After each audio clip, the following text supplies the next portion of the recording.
Good evening, Canes fans and Caneswear family.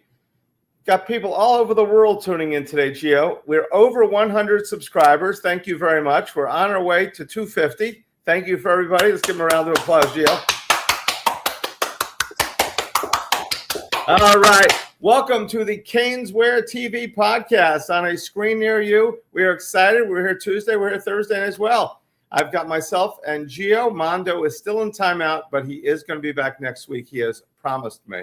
With the lights on, I've been told. So good news, Mondo will be back with the lights on. I see we got a ton of board questions. Like every day, Gio, it's exciting. I said last show, people messaging me, emailing me, texting me, calling me, Brett, are you as excited as I am? I say yes. Are you as excited? I mean, I can't even... Everybody is so excited, Gio. They are pumped right now. And it's May. It's 150 degrees in the shade in South Florida right now. But you know what? We're sweating it out, and we're excited about the Canes. So great time to be a Canes fan. Lots of good things. I love seeing all these polls, like who's the best quarterback in college football, and we're in the top. Who's the best running backs, and we're in the top. Who's the best wide receiver group, and we're near the top. Who's the best coaching, and we're near the top. I mean, they might as well just give us the national championship. We're so good this offseason. I guess we have to still play the games, Gio. Remember, Caneswear TV, like and subscribe. Go ahead and like it, subscribe to it. This is where you can find the Caneswear TV and a bunch of other great shows which are being planned. Remember, we're sponsored by Caneswear, the Spot Miami Fan Shop. New stuff coming in every day. So without any further ado,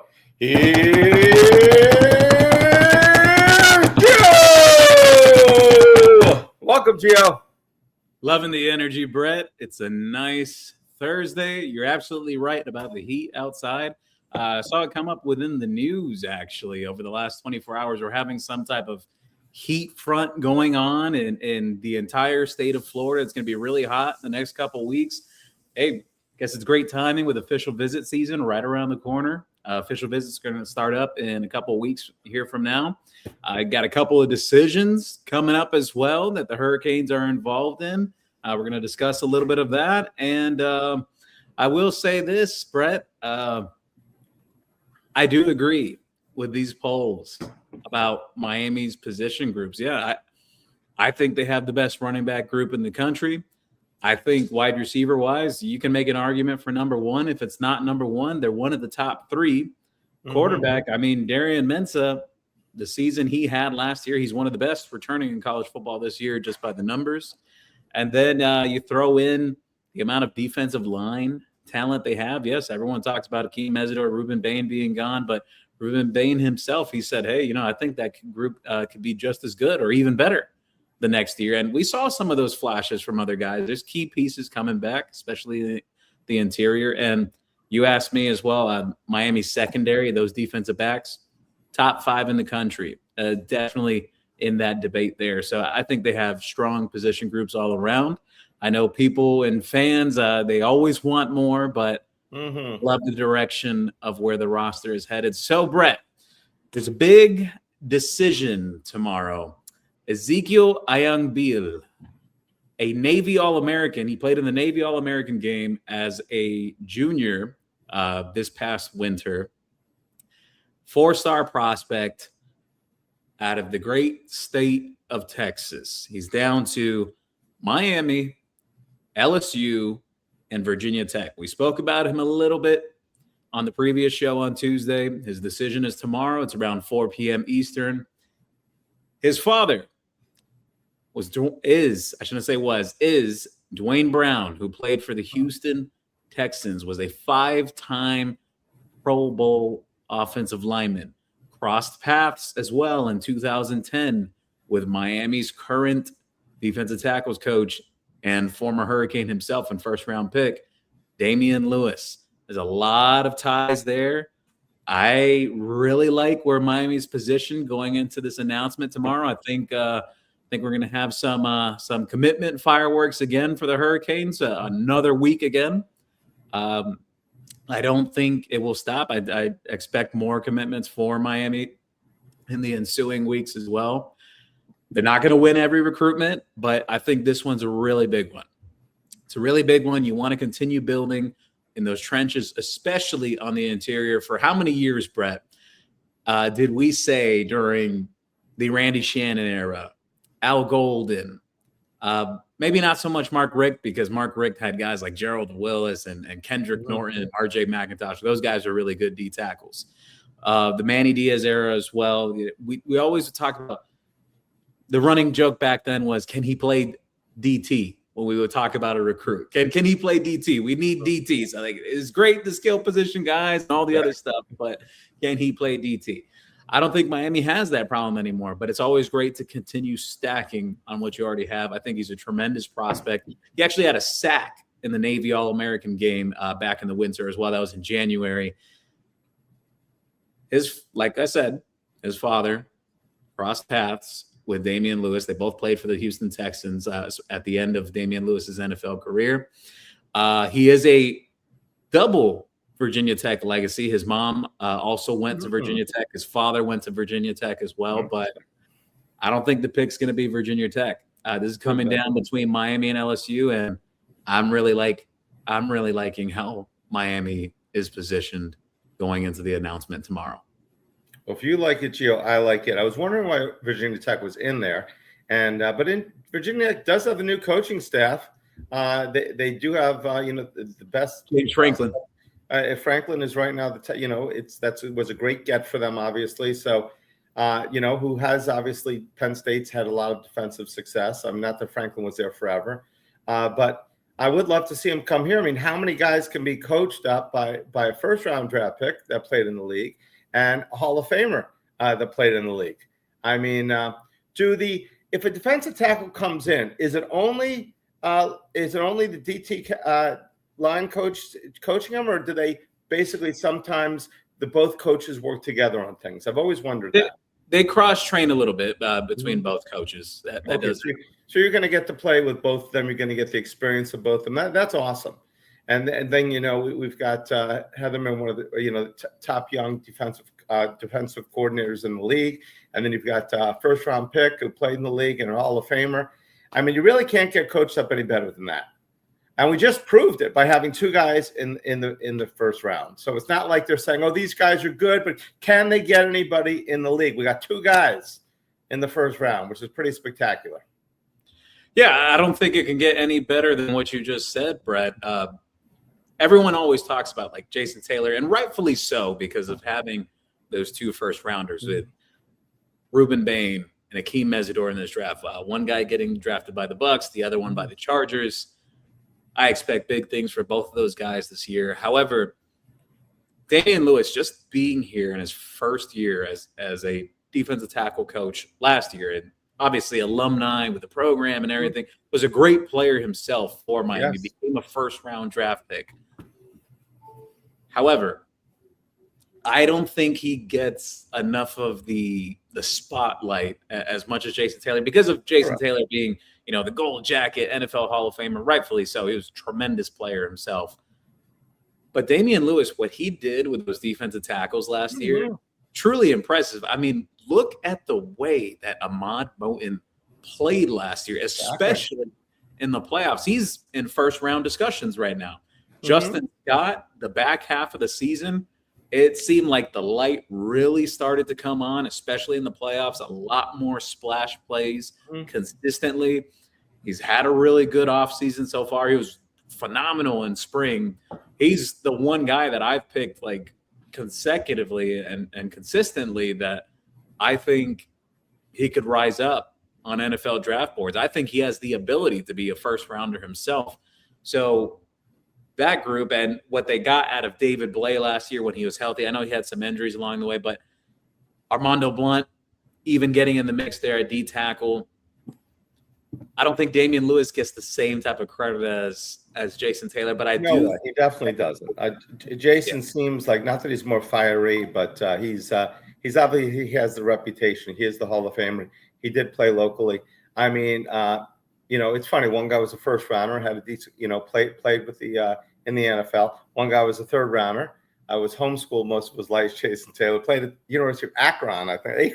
Akron, yes. And then it becomes a Hall of Famer. That's a story you couldn't even dream of. I'm going to play at the big U of A in Ohio, and I'm going to go ahead and become a third round pick, and I'm going to become a Hall of Famer. Obviously, Jimmy Johnson saw that. I'm pretty sure Jimmy's the one that drafted him and did a great job on that draft pick.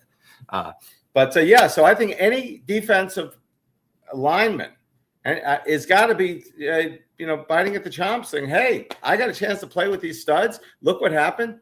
Now, one question: do you think it helps them? Let's say Bain has a monster year, and so does Messidor. Does that help us with recruiting as well? Do you think how they do in the NFL, or pretty much stops when they get to the NFL where they were drafted?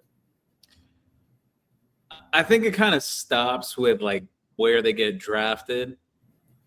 For the most part, I'm not sure if Miami's going to push that now, especially now that Mario has his Miami guys in the draft and what they're doing and everything in the league. I think Penei Sewell was a great sell for Mario himself as well, just with Francis Mauigoa and landing him years ago. But I think for the most part, when it comes to recruits' decisions, they don't necessarily look so much into like, what's this guy doing in the NFL and that. They kind of look at like, they had this first rounder. They had this guy get drafted here at this position. And this is my position. I don't think the players, I don't think the recruits per se actually look and delve deep into that. Maybe there's some specific ones, but for the most part, it's always what comes up in the conversation. They say like, they had these amount of guys drafted in the first round, or it basically boils down to that. I was just thinking of the development. Look at this. These guys came here. Obviously, Ruben Bain was more highly regarded and highly rated than with more stars than Messidor, correct? But look what happened to Messidor. He came here, and if he turns it on in the NFL, it's not like a guy saying, "Hey, wait a second, I'm going to Michigan because Tom Brady played for the Michigan Wolverines, so I'm going to go over there because maybe I'll be the next Tom Brady." That's a whole different world than seeing what this staff did to help these guys and how they've become even, bigger stars. I'm just wondering. So we're still going to root for our players on Saturdays and Sundays, I should say. So I was just thinking outside the box there. So we have that. Who else do we have, Gio? The other thing on the docket, May 15th, as we spoke about on Tuesday, David Fullerone show, 5-star D tackle out of the Chicago area. An area that Miami has done very well recruiting since Mario Cristobal has arrived, will be making his decision. He's down between Miami, Notre Dame, Texas Tech, as we've discussed before. I'm not sure if it's going to be Miami. I think it's going to be really tough for Miami to beat out Notre Dame. I know, yes, they eventually beat out Notre Dame and Ohio State for Justin Scott a few years back. They won the Marquise Lightfoot recruitment as well.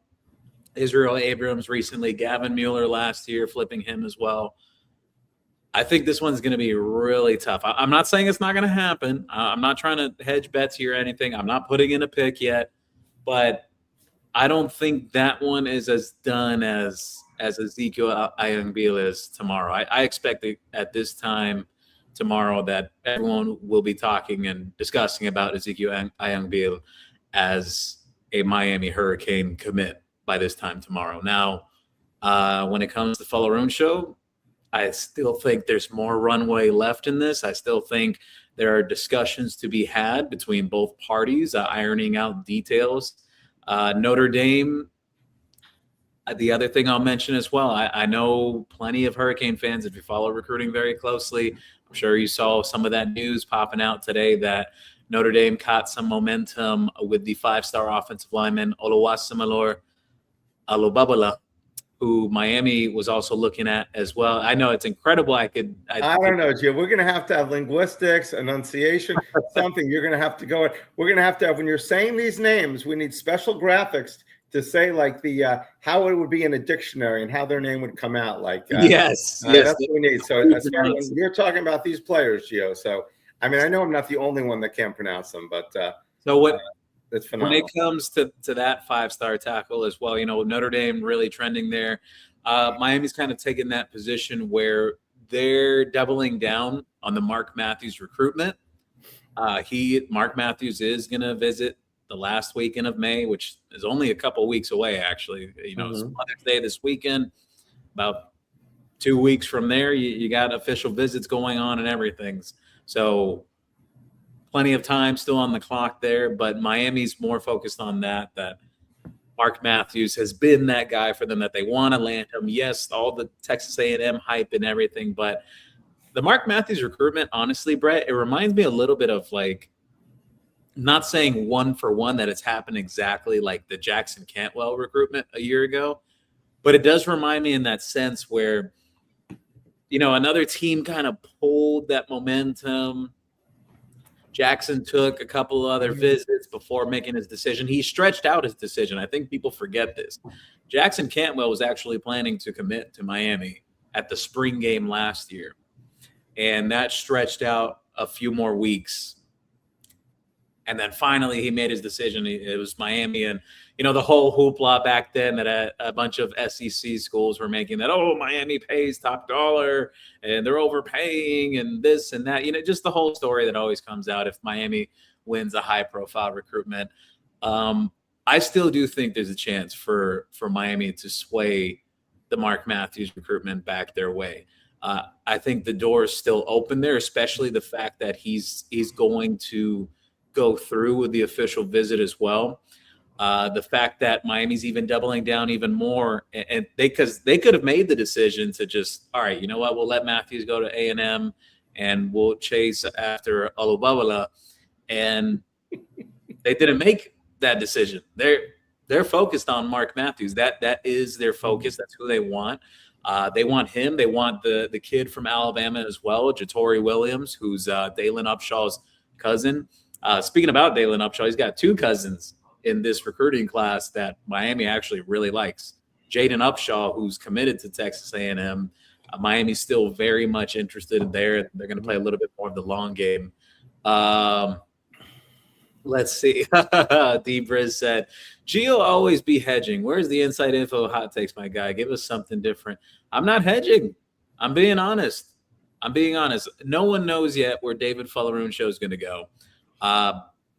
Like I said, I expect Ezekiel Ayangbil to be a hurricane at this time tomorrow.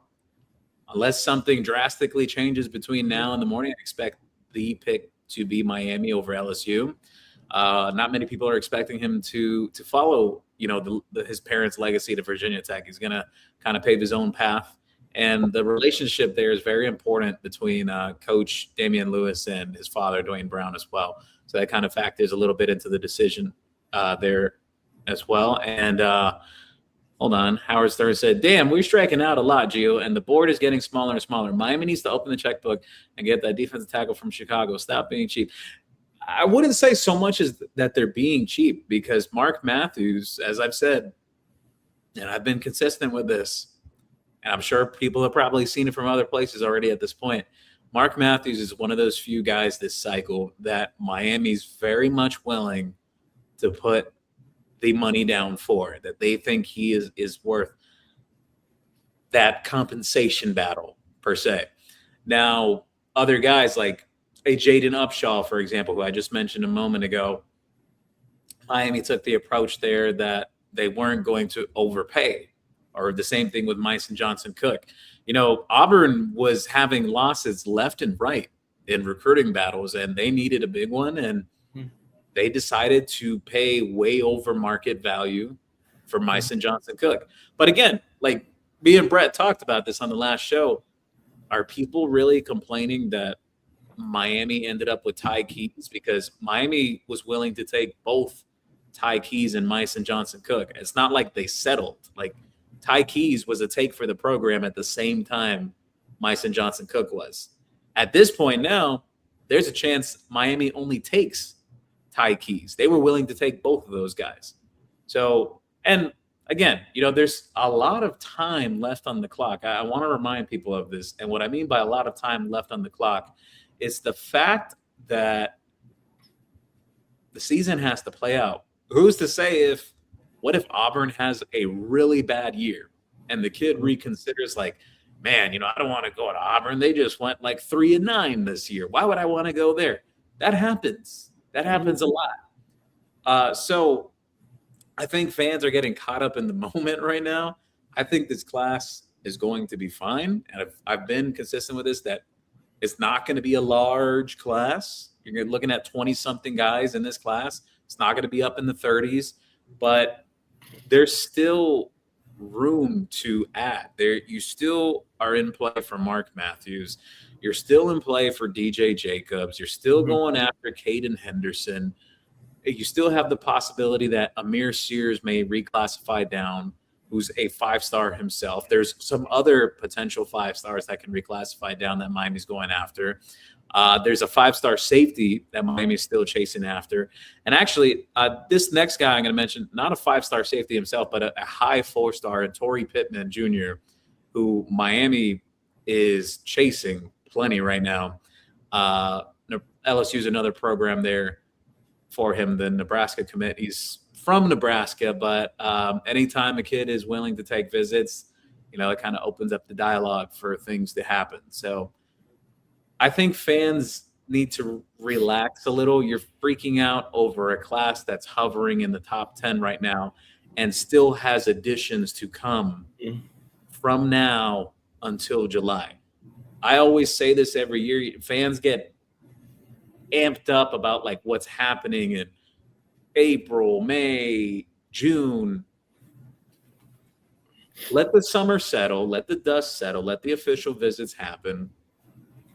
Evaluate from there and see how they finish at the end of the year. And the reason why I say how they finish at the end of the year, look what happened last year. They brought in Mylan Paris at the end. They got J.J. Dunnigan. J.J. Dunnigan was a late add to Miami's class, a top 100 ranked guy.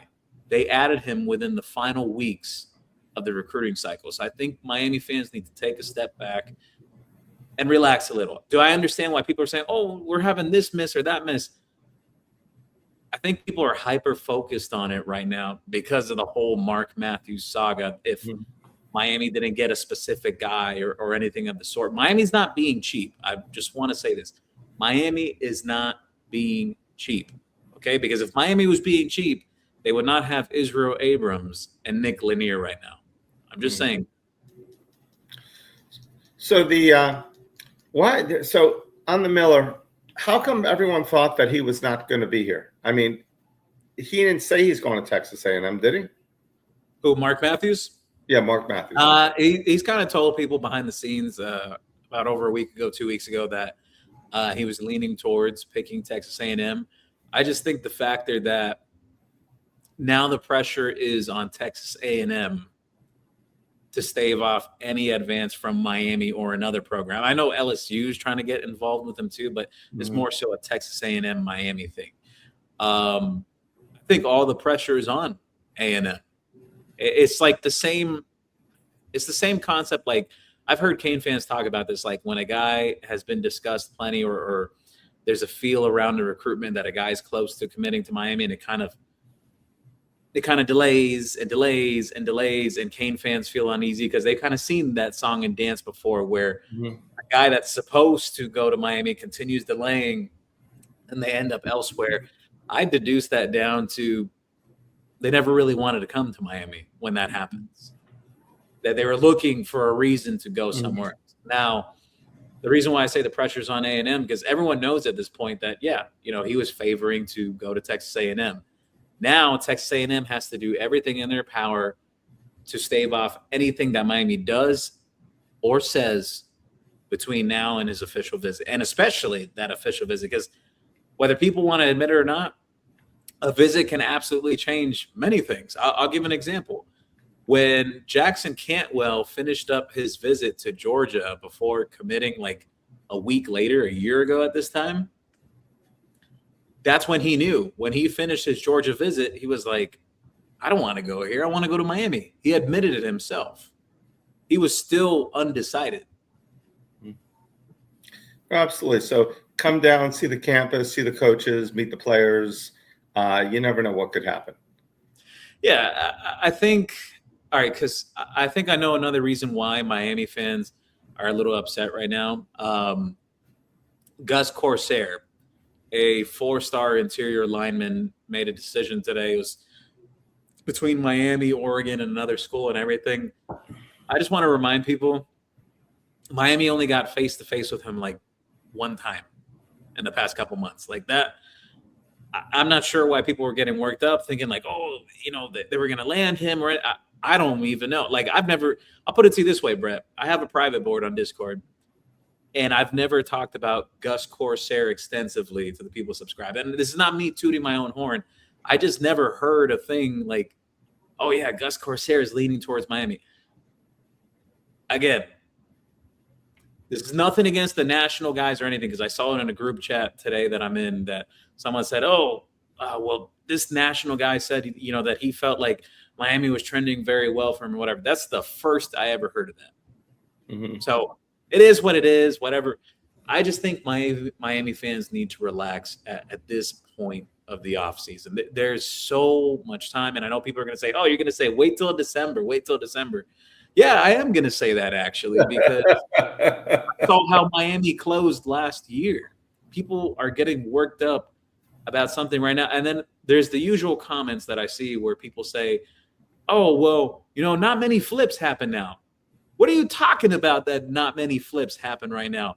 Miami flipped J.J. Dunnigan. Miami flipped Mylan Paris. Miami flipped Gavin Mueller. There was – look, let's see. Quarterback they already had within the class and everything, the running back. Wide receiver as well. Actually, hold on. There's Samarian Wingo on him. They flipped Tyron Evans. Who else can I mention here? On the offensive line side of things, they had Jackson Cantwell and them. The defensive line was like that. They flipped Kashawn Stansel late in the cycle as well, a top 50 ranked prospect. I think fans are just hyper-focused on not every single thing going their way right now. When Miami is going to take a smaller class, they don't have extensive room for this class. That people are hyper-focused on like, oh, well, we were the finalists there, but like, why didn't we land him or what? Miami has a good class right now. They're still building it. There's going to be more commitments. I expect a commitment for them tomorrow. Like, I sound like I'm going around in circles here, Brett, but it's just – I don't understand why fans are acting this way right now, that they're like, oh, recruiting sucks. We're not doing anything in recruiting, whatever. And this all stemmed from Miami electing to not overpay Myson Johnson-Cook. That's all it is. No, yeah, I think a lot of people thought we wouldn't get anybody. Then we got Ty Keys right after that, which had to feel really good. Don't mess with flipping Miami, you're saying, or don't mess with Miami. We're going to flip some. Players are going to go different directions. The whole season is to come, like you said. If Auburn's not playing well and 4 of our backs run for 600 yards, he say, hey, listen, I'll get a chance right away with Miami. So you never know what could happen. I mean, all I know is Mario is going to have a good class, and you can, if you're good at developing talent as well, which now we're finding we are, all right, which was a problem in the past. Whoever we get, it's going to be solid. I know everybody wants the best class and wants the best players, no doubt about it, but there is a long time. But people, it is a microwave society, like we've mentioned many times. People want instant gratification. They want to feel really good. Life is tough for us all, so things are going on. The kids, the wife, the husband, your favorite team. So whatever the job, the boss, whatever it is, you know what? We want to be happy right now, and that's what it is. People just I just can't understand it, Brett. It's like I know I just went on a whole tangent, and I felt like I started going in some circles, but it's like I can't wrap my head around it. Why fans are so up in arms right now about recruiting? It's like the same damn thing happens every year, and Miami's been fine. They've continued to improve. The classes have gotten better. The transfers have gotten better. And it's like the fans think that they know more than the coaches. We need I'm sorry. I'm calling a spade a spade. I'm calling a spade a spade. It upsets me. It upsets me because I can see that. It's like having to explain it over and over. Like like, no, this is what's happening. And yes, they missed on that or whatever. But the fans are like, oh, we're going to suck. Oh, we're terrible at recruiting. Like Miami is the only team that is exclusive to a loss in recruiting battles.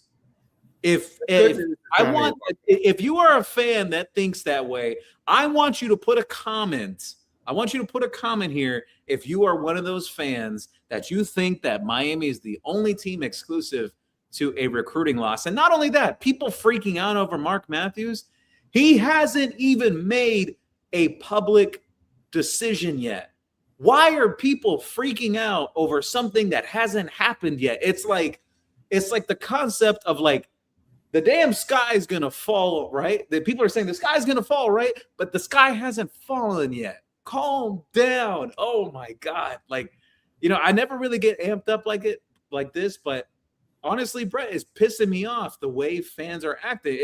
Like Miami was just in the damn national championship game. It's like it's never good enough. It's never good enough. Ugh. So this is why I never get like Gio last time with Taco. He hasn't eaten, and you can tell he's ramped up and raged up. Yeah, I agree with you, Gio. I don't know if it's the fasting I'm doing or what, but I feel amped up in the sense that I'm angry with some Miami fans. If you are that type of Miami fan, I'm calling you out. I'm calling you out because you know what? You're just down with you're down with the negativity. And people who know me that I'm not a sunshine pumper all the time. Mm-hmm. That I will say things how they are. However, if you are acting that way right now, you're being ridiculous. You're being ridiculous. How many times did the results have to show up? How many times? Miami's improved year over year. You saw how many guys they flipped at the end of the cycle last year. It's like, oh, they miss on a guy or two. Oh, they suck at recruiting now. They're terrible. What are they doing? Like, fans have unrealistic expectations. And not only that, I want to remind people, for the people that say, oh, well, the stars or this or that or whatever. I'm going to say this again very clearly. Miami fully believes in their evaluation process. And you know what, Brett? I'm not going to question them anymore on that. There's times where I've questioned in the past. I'm not going to question that anymore because their evaluation process has worked. They have landed guys that recruiting sites have thought that, oh, they're a 3-star or they're a transfer they don't think so highly of, and they exceed expectations beyond the expectations that fans or even people in the media covering the team have even thought. No one thought Keontae Scott was going to be what he was going to be last year. No one thought Jacoby Thomas was going to be like that. No one thought Bryce Fitzgerald was going to pick off 6 passes, and he wasn't even a starter. He was a backup. He was rotation guy, and he still picked off 6 passes last year. No one thought that. I mean, there was plenty of people that thought that Malachi Tony was going to be that guy, but you ask the recruiting sites, they thought he was a 3-star. So, you know what? I'm done with the rant. We're going to get to these questions here. But if you are that fan right now, that you're acting that way, that everything's terrible for Miami and Miami can't do anything right or whatever, comment there. I'm in debate mode tonight. I'm going to debate anything that you say. I'm going to debate it all because there's too many fans with knee-jerk reactions lately, and it's honestly getting annoying. Mm-hmm. Well, Gio, this is an interesting side of Gio. I like it. I've been like that before, and I like to see it from you. A lot of people say, check his pulse. We see it today, ladies and gentlemen. I just finished my water. That's how water. Don't make this guy fast too much. So, but there is one thing there is no debate about, Gio. People should like and subscribe. Caneswear TV. A lot of good things happening. A lot of exciting things. You get to see Gio's Rageathon. Okay, debate with Gio. There's going to be all different segments. I think we're going to have debate with Gio. Ladies and gentlemen, who's our next guest to debate with Gio? And Gio is there. He's got his boxing things on the side, punching out. No, Brett, I haven't got like that in a while when it comes to just even speaking about the team and everything. I just think that's all there right. is a certain subset group of fans right now that are just being totally just unrealistic expectations that they expect just because Miami went to the national championship that they're going to win every recruitment now. It's not going to be like that. Like, I'm going to say this right now. In all the years Mario Cristobal has been here, let's see, we just started May. Miami has never had 2 5-stars in the month of May, recruiting-wise, in a cycle. So there's some subset of fans that are saying, oh, we suck at recruiting. We're doing terrible right now. We're missing and this and that. They literally have 2 5-stars in this class already, and it's May. And they still have the opportunity to add more. And they still have the opportunity to add more top 100 and top 200 talents, if you even give a damn about the rankings, because Malachi Tony was a damn 3-star himself. Mm-hmm. No. OJ Frederic was a 3-star. Like, let's roll to the questions. Yeah, I'm done ranting. I can't anymore. All right, this is the Tell Us How You Feel, Really Feel, Gio, segment of the show. Juan Manuel said, hey, Gio. Juan Manuel's first. 1 second, Gio. Congratulations, Juan Manuel. You first. On the board, Mr. Hay was trying to unseat him. So welcome, Juan Manuel. Andy said, hello, boys. Do you know where I can get muffin tops? Muffin tops, baby. They try to give them away at the 5th Avenue gym. Let's see. Juan Manuel said, Gio and Brett, there has been a Hayden Lowe sighting working out with a trainer in Miami gear over in California. The dude looks like a dude. Yeah. He absolutely looks like an NFL player right now. And if you're watching this show on Tuesday, I mentioned, even before any questions, I mentioned to people that, yes, there is a good chance that Hayden Lowe would be playing for Miami this year. And I got pretty good news on that in the past few days. I think fans will probably breathe a little sigh of relief. Just relax. You know, like I said before, let situations play themselves out. Juan Manuel said, why does the offseason seem so long? We need to shorten the offseason. What are some ideas? Maybe a true freshman, a redshirt freshman, spring league to get freshman experience.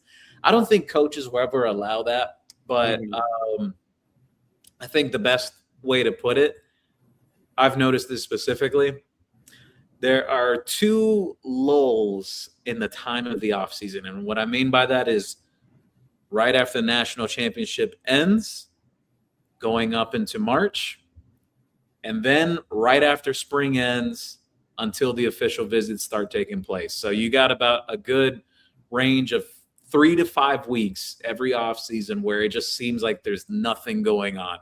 I don't blame the fans for feeling that way, but thankfully you got official visits coming right now, decisions coming.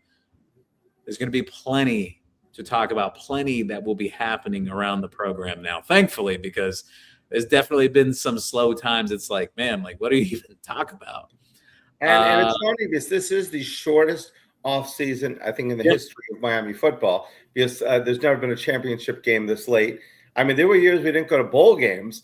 There were years nobody cared about the bowl games. I mean, so think about how long those. There were an extra month or 2 months, it seemed like, because our season was over in early November. So this time we went to mid-January. So it does seem like it is going forever, but it will be here before we know it. I mean, we're at May. What are we, 15 Saturdays away? Or 14 Saturdays away? It's right around the corner. Well, let's see. It's May right now. Yeah, about exact. No, a little less than 4 months away. So 4, 8, 12. So yeah, you're right. About 15 weeks. Look at that. Well, 15 weeks, but then, fall camp, you talk about the first week of August. So we're really only like 11 weeks away from like everything seriously ramping up. It's not that far away. And once we get, so 15 weeks, 15 times 7, what's that, 135? Once you get within the 100 and the countdown of the players, it really moves. Oh, yes. Let's see here. One angry black man said, go Canes. Howard Stern, it's always great to be a Hurricane, but Gio, I'm having a hard time. Why did Mario hire 3 virgin coaches? The running back, tight end, and cornerback coach. Does nobody want to work for Mario? What is it? Well, Coach Vitti, the tight end coach, I would not call him a virgin type of coach, just beginning or anything of the sort, because he's been coaching for well over 10 years. Mm-hmm. And actually, he was a Joe Moore Award winner Yeah, so why would his Howard news Stern guy. say that? No, that makes no sense, Howard, to say that. The running back coach, Fabian Upshaw, he's been in the NFL. He's had more than a cup of coffee in the NFL. He's been around in the NFL for a bit. Came down to the college game as well. Look, when it comes to Upshaw, I'm not saying this is a one-for-one, but I do remember when Matt Merritt came from USF, and I remember all the reactions from fans saying, why the hell are we hiring a running back coach from USF? And look how that turned out. Now he's coaching running backs for the Arizona Cardinals. Mm-hmm. And the cornerback coach, Terry Jefferson. Terry Jefferson has a lot of familiarity with Mario Cristobal and his coaching staff. Last year was not his first year with his program. He went and cut his teeth a little bit at Jacksonville State after leaving Miami. Before he was grad assistant, analyst type at Miami, went to Jacksonville State for a few years. The guy who you saw last year, Agent Zero, Keontae Scott, Terry Jefferson worked with him on a daily basis.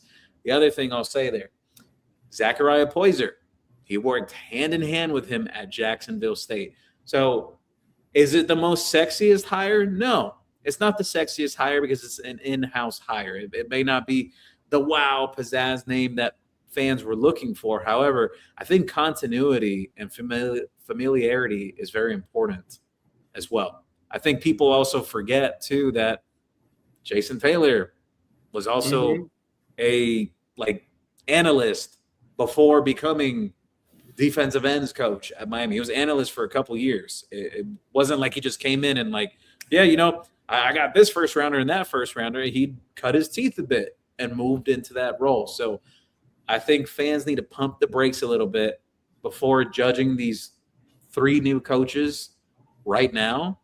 Let's look at the results during the season. Let's look at how those position groups play.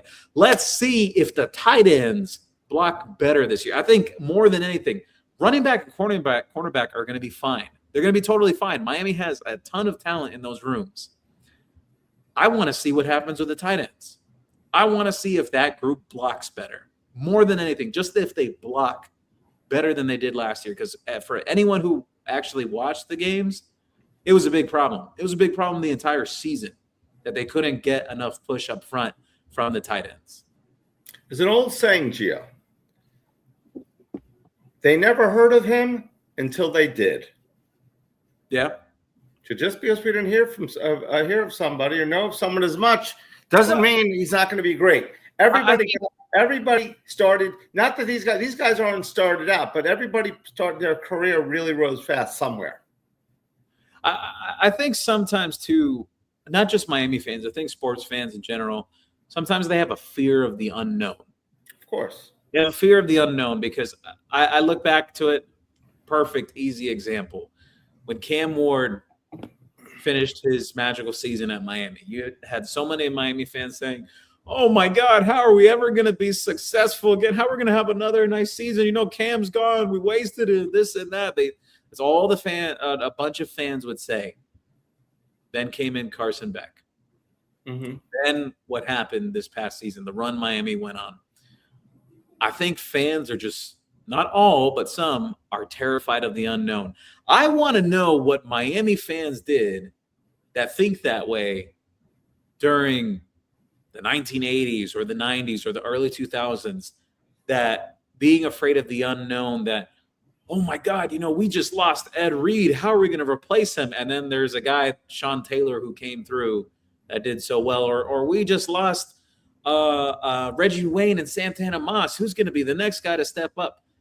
College football has always had that natural order. Someone is going to step up. Correct.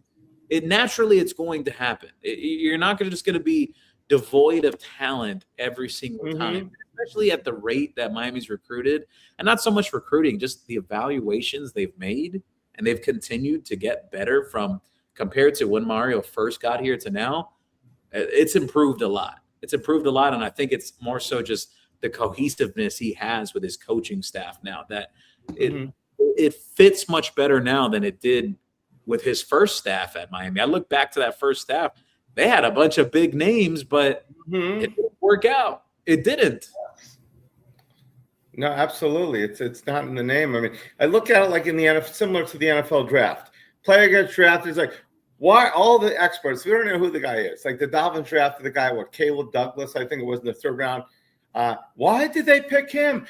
Mel Kiper said he'd be available in the 7th round. They could have him in the 7th round. Why did they get him? Who cares if he runs he's 6'4" and he runs a under 4.4. Who cares?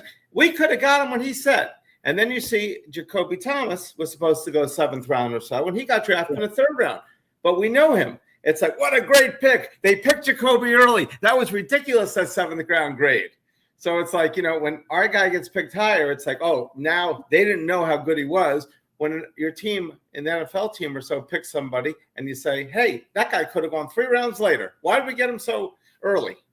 I mean, every once in a while, we got to trust the guys that are making the decisions. And then if it doesn't pan out, we can scream like hell at them. Let's see here. Juan Manuel said in response to Howard Stern, Persian coaches don't have blue balls in the game. Son shared here. Hey, Joe and Brett, it's always great listening to you guys. And also, it's great to be a Miami Hurricane. Come on, guys, sing it with me. It's great to be a Miami Hurricane. Juan Manuel said, hey there, Mr. Hey, you're on the other channel. See, there we go. Hassan shared here. Gio, I saw that Notre Dame is favored to get Oluwaseun Olubabala.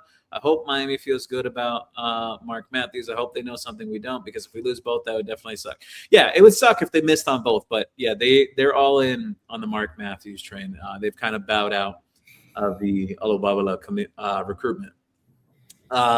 Andy said, yeah, is there a link I could use for the other one? This is the only one I come to. Andy, it's just youtube.com/Caneswear. I sent him the link by text. Andy, you tap on it. Andy said, hey guys, bet 21. And he 21, baby, 21. He said, if you control the mail, you control the information. Very Absolutely true. Absolutely, Newman. Andy also said, let's go Canes. Why are we hiring or promoting your position coaches for DBs, tight end? Hassan shared. Gio, I saw Miami's going different linebacker. Does that mean it's not looking good for Henderson and other linebackers we wanted, or they like those new guys also? I mentioned here like 2 weeks ago that the 2 guys Miami likes the most is Caden Henderson and Orosin Randall. They also like Noah Glover too. They really like Quentin Cypher from the Carolinas, who's committed to Ohio State, but that's going to be a really tough pull. I know they've also been still evaluating a guy like Jalathan Mayfield as well. But for the most part, the 2 guys that they really like the most, as I said on this very show 2 weeks ago, Caden Henderson and Orosin Randall. They're going to try to battle for those 2. We'll see. But I don't think it's not so much that they're not looking good for Henderson. I think it's more so that he's not close to a decision yet. He's going to take his official visits this summer.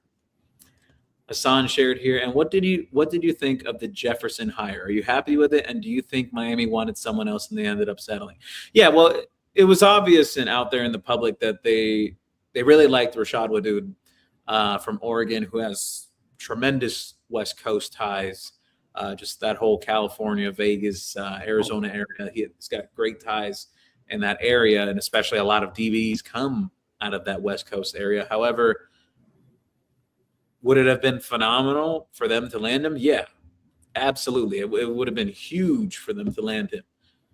But I also look at it from this perspective. If there's one thing I've learned in life, you can't force someone to do something they don't want to do. So he didn't want to come. Miami tried. Mario tried. The guy didn't want to come. He wanted to stay at his spot in Oregon, and that's fine. But how do I feel about like the Terry Jefferson hire? I'm indifferent. I think the hire is fine. As a matter of fact, I said on this very same show that there are 2 local coaches who have players committed to Miami that have referred to Terry Jefferson since the onset of spring practice as Miami's cornerbacks coach. I've said this on this show. I've said it on the private Discord. I didn't want to set up people for a disappointment or anything. I just always kind of felt that there's a little bit of a long shot that Miami was going to get the Oregon cornerback coach. everything that I heard on it, it just didn't sound like it was materializing. Andy said, Young. Hassan said, I think I'm becoming like my friend Juan Manuel with all these comments one after another. Juan Manuel said at 9:07, are we on Cuban time, Hassan? It's 9:06. Maybe they forgot we have a show. No, we were just grabbing some water and stuff before we went live.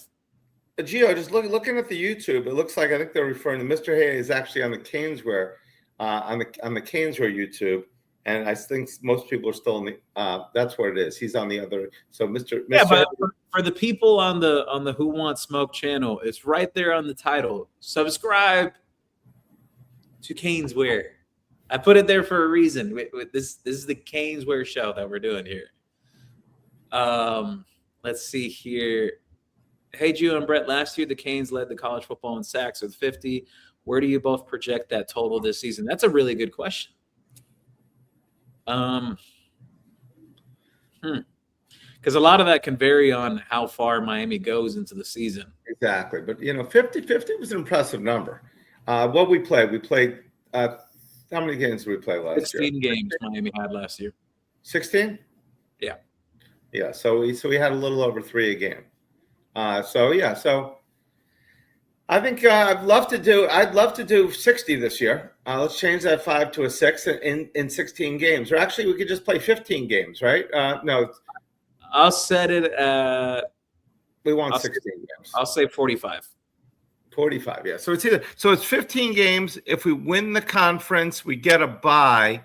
It's 16, right? And then if we win the conference to get a bye, if we win the conference and don't get a bye, which would be very hard to do, it could be 16. No, we didn't play in the. It could be.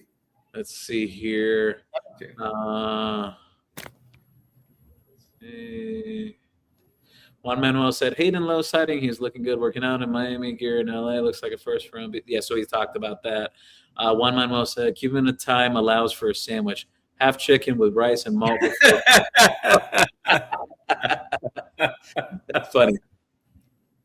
Juan Manuel said they live. Bleed Orange and Green. Thank you for stopping by. He said, hi, Brett. Hello, Bleed Orange and Green. Hassan said, hey, Gio and Brett, I was going to place a bet what time you guys start so I can make the money I lost on 21 horse. That was scratching Kentucky Derby. I know. The 21. Bleed Orange and Green said, what up, Gio? What up, Bleed Orange and Green? Sean Helton said, Gio and Brett, any good news on Mark Matthews? Yes, Sean, we spoke about that just a moment ago on Mark Matthews. Juan Manuel, I'm in New York City. It's 62 degrees cold. Winter still hasn't fully left. You guys in Florida are hot right now. Yeah, I prefer the weather in Florida right now opposed to that. 62 is beautiful. Juan Manuel said, where are those Street, Smith, and Lindsay magazine of college football gone? Yeah. Oh, those I used to love. A lot less. I just bought a Street and Smith from 66 with Bob Greasy's signature on it. Wow. So when he came out in 66. Right. You know who has the greatest collection of the old school magazines? I've never seen anyone with this many. Larry Bluestein. Really? He showed me in the press box during Miami's first or second home game. No, not the first one. Their second home game this year. This past year, I mean. He literally has the whole, because back then they used to do a whole pamphlet and everything of the game, a whole preview of the game. Here's the rosters, the coaches, stories on the coaches, stories on the players. You don't see anything like this anymore, mind you. You go to a stadium, you never get anything like that now. Dating back to the 60s, the 70s, stuff from the Dolphins from the 72 season as well. Just incredible. The collection that Larry Bluestein has, no one has anything quite like it. At least in the state of Florida, South Florida area, no one has a collection like he does. The stuff that he has, it's incredible. I was reading something on Bernie Kosar in the magazine. And mind you, back then, advertising in the stadiums and sponsorship was so totally different. Back then, You used to see Marlboro as like sponsors in stadiums and everything. It's insane because you'd never see anything like that today. But it's just Oh yeah, the Marlboro was a mainstay. The cigarette advertising. When you look at those old, the old programs, I came across all the '72 programs, the Dolphins championship, perfect season. But in all those ones, you would see the Marlboro. You'd see all the different cigarettes advertising. yeah, it's the college football magazines. They're so few and far between now compared to before. Correct. It's amazing. It's a sad situation that we don't have that anymore. It used to be exciting because around this time of the year, like May, June, July, all those magazines would hit, and they would have their previews on the teams. Like, here's who we're hearing that's going to stand out, and where we have this team ranked and everything. There's only like now it's the reason but now we couldn't be streaming from a magazine. We're streaming from a computer, and everything's being streamed. So now, the same thing with magazines. You'd get the the Playboys, the Penthouse. When you're a kid, the Forum magazine. It was great. It was like the coolest thing in the world seeing them when you're young, and then all of a sudden you could just get instant gratification, no pun intended. And that's sports and everything like that. I mean, those magazines, all those, but those previews of the Street and Smith was the best for baseball and football and all those other pro football and the sport. If you're old enough to remember, the original Sporting News was unbelievable. It was weekly. It was in a tabloid. It was fantastic. So anyone remembers the Sporting News, just beep ahead. Those are great days. Football Digest was a little one. I collected all those magazines until didn't have any more room. Yeah, I know that there used to be a ton of car magazines back then. I remember as a kid, tons of car magazines, just everything. There was everything. And nowadays you walk inside of a Publix, and they got like this small little section of a few magazines. Nothing really of sports anymore. I mean, it's totally changed. I think it's buy them in the store now. It's like $20 or $10 for these. If you buy a subscription, it's like one of these. It's really cheap. But you buy one magazine, it's like what? The magazines are crazy in price. And the thing is, by the time that's written, it's like you can get it on your computer and you can see everything. So that's the problem. So I know with technology, a lot. I mean, this is great. Everything is fantastic now the way it is. But there's something to be said. I mean, the older you are, the more you realize that some of those slower days were kind of unique and special. Yeah, it was different times. Debris said, what about the Chicago DT? We spoke about him, David Fallerone show. Duck is here, everybody. Mullet TV. Thank you for coming by, Duck. Geo Kane said Ahmad Moten will be a first rounder. I think as long as he's healthy this year, yeah. And he continues that play that he showed last year, yeah, he could definitely be one. Jacoby Graggs, go Canes. Thank you, Jacoby. Hassan said, it's in the 50s here in Ohio. Why the heck would any recruit want to go to Ohio? Slug Bruce, thank you for stopping by. He said, is Hayden Lowe back? Yes, we spoke about that. There's a good chance Hayden Lowe plays for Miami this year. Sergio J. Sanchez, real estate. I was disappointed to see Corsair commit to Oregon over Miami. I think these other schools are really starting to use the ACC card against Miami. Yeah, I think it's possible some schools are trying to use that, but Miami was never like truly in the thick of it with Gus Corsair. I barely even talked about Gus Corsair on this show in the past, actually. D-Briz, Gio always be – oh, no, we already spoke about that. D-Briz trying to bait me. Howard Stern, damn, we're striking out a lot on the board. No, spoke about that too. He said Mark Matthews should have never got to this point. Miami should have closed that a long time ago. Yes and no. I mean, it's not the summer yet. He's not officially a senior yet either. So I think it's still kind of early, to be honest. Howard Stern said, Gio, we was talking top 3, top 5 class. We'd lucky to hit top 10 right now. I was not talking top 3. You've said all along, Gio, it's a small class. It's going to be very tough to be in that. I never talked about top 3. The only thing I talked about that I said, I felt that Miami had a chance to have a top 5 class this year because of who they're involved with across the board this recruiting cycle. And I still think that opportunity is there. But I never said top 3. I never said number 1, like Steve Wiltfong said. I got nothing wrong. I got nothing against Steve Wiltfong, but I never understood why he always hyped up the Miami fans like that. to be let down. But Howard Stern, definitely plenty of time on the clock, though. I've said in here before, smaller class, but I do think it has the chance to be a top 5 class because of who they're still involved with. So we got to see. Plenty of time. Let's see here. Juan Manuel said, it's a mistake to double down on Matthews' recruitment if it means you lose the other guy to Notre Dame. I'd rather take the sure thing at offensive tackle. Yes and no. I mean, you could also look at it from this perspective. There's a premium put on the local guy. Olubabala is an out-of-state guy. And the other thing, too, is I think people are forgetting Miami has Jackson Cantwell on the roster already. They added Jacob Hawks from the JUCO level, who they have high expectations for long-term as a 6'9" offensive tackle that drew some comparisons internally, not just fans, but internally in the program to Markel Bell and that similar development path. It was also a nice prize to see how far along Ben Congdon was this offseason, who's also another true freshman. So where do you put the premium on the local guy? Yeah, obviously the local guy. That Matthews is the best offensive lineman this year. There's no debate about that. So I get it why some fans may be upset about, Miami kind of backing off and away from there and just centering the focus on Matthews, but it is what it is. Possum Jenkins said, I'll say it now. If this class doesn't end up in the top 8, it's a failure. I think that's fair game. Possum. Yeah. You better love somebody said, calm down, people. You can't get everybody. I'm with you, my man. We can. Yeah, no. Sergio said, I think Matthews still wants to go to Texas A&M, and he is using these OVs to get their price up closer to Miami's offer. No one will ever really know if that is the case. Maybe he's using Texas A&M to get us to go up. Yeah.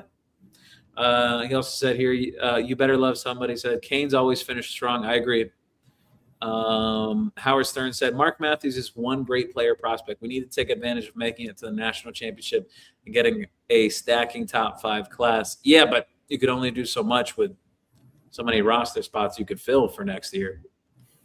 Hassan said, Gio, any 5-star DB that Miami's going, I like the recruit from Cali and the former Georgia commit and Oregon commit, I believe. Yeah, I don't think Miami will ultimately land Dante Wright after, the whole Rashad Wadood saga is solved now and everything. That recruitment for Dante Wright is kind of shaping up now more like a Oregon and UCLA going back and forth. Mm-hmm. UCLA is putting down a lot of resources in recruiting right now, and he's a West Coast guy too. So at the end of the day, that was going to be a hard pull without that relationship there. I don't think he ends up at Miami. But in terms of other guys, they're going after the Dobson kid from North Carolina, but I don't expect Miami to land him. There's been some rumors about John Meredith being interested in Miami, but most people expect him to stay in the Texas area. I think the one to focus in on is Amir Sears and, the possibility of him reclassing down. And from all accounts of what I've heard, he would still be a top 10 prospect in the class of 2027, which is this upcoming class, if he decides to move down from 2028. He's that good as a prospect. Howard Stern said, if Florida has a higher ranked class than us, it would be an effing shame. Well, here's the thing. Florida is taking a bigger class this year. They also have a first-year head coach, so they are receiving some benefit of the doubt, the same benefit of the doubt that Mario first got when he arrived to Miami, especially coming off a 5-7 season. That guy still bought in. I get it, though. Some people don't like Florida. I don't like Florida either, but that's going to play itself out. Juan Manuel shared, Miami seems to be gambling on Matthews if they are all in, but not as interested in the other guy. Why not secure the sure thing? Miami doesn't have to risk it, get that bookend talent. Yeah, but here's the thing, Juan Manuel. I've said before on this very same show, I've said it on Locked on Canes, I've said it on Comics on Canes, when it came to Oluwasemelor Olubabala, that was never a done deal, that there was still work there cut out for Miami. So I think Miami fans are assuming that for sure, like, hey, they don't get Matthews. Yeah, they're for sure going to get Olubabala. It was never the case. It could have been a possibility, but never the exact case that they were for sure going to land him if they didn't get Matthews. And mind you, Matthews hasn't made a decision yet. So You better love somebody said Mario always be closing. I'm with you. Absolutely. Howard Stern also said, I also don't get it why we would take a small class. Take advantage of the momentum. If Florida has a good year, it's going to be harder next year. Yeah, but the thing, Howard Stern, is roster size. And the other thing, too, is Miami's not in the game right now of trying to push guys off the roster. They actually really like where their roster is right now. This is why you're seeing less takes from the transfer portal. They had less takes from the transfer portal even last year. It's diminishing year over year because they like where the state of the roster is now. They want to have more in-house guys. So, I mean, some people have complained before. They're like, hey, when are we going to play these recruits? Whatever. It's happening. Howard Stern said, I heard they got Israel Abrams at a discount, nowhere near prices for a top 5 quarterback. I haven't heard that. Chris Brown, thank you for stopping by. He said, Howard Stern, if it happens, then go join Florida Gators, then to stop crying. Gators on their board talking shit anyways. Wayne Weinstein, thank you for stopping by from Facebook. He said, what's up, Jim Brett? Hello, Wayne. Possum Jenkins, we're bothered because every time we talk about recruiting, it seems like we're settling for our second or third guy. Hopefully things change come November. Here's the thing, though. Not every – Ty Keys was not settling. Like I said on this very show, said it on my private board as well, over a month even before Myson Johnson-Cook made his decision that Miami, just even internally – I'm going to tell you this, actually. You know what? I'll share this tidbit. There's a Miami staffer that I had a conversation with. We spoke about just some of the prospects in general. This was back in September, before the season even ended. Ty Keys was the name that was brought up among some linebackers and other positions and everything that they really, really liked.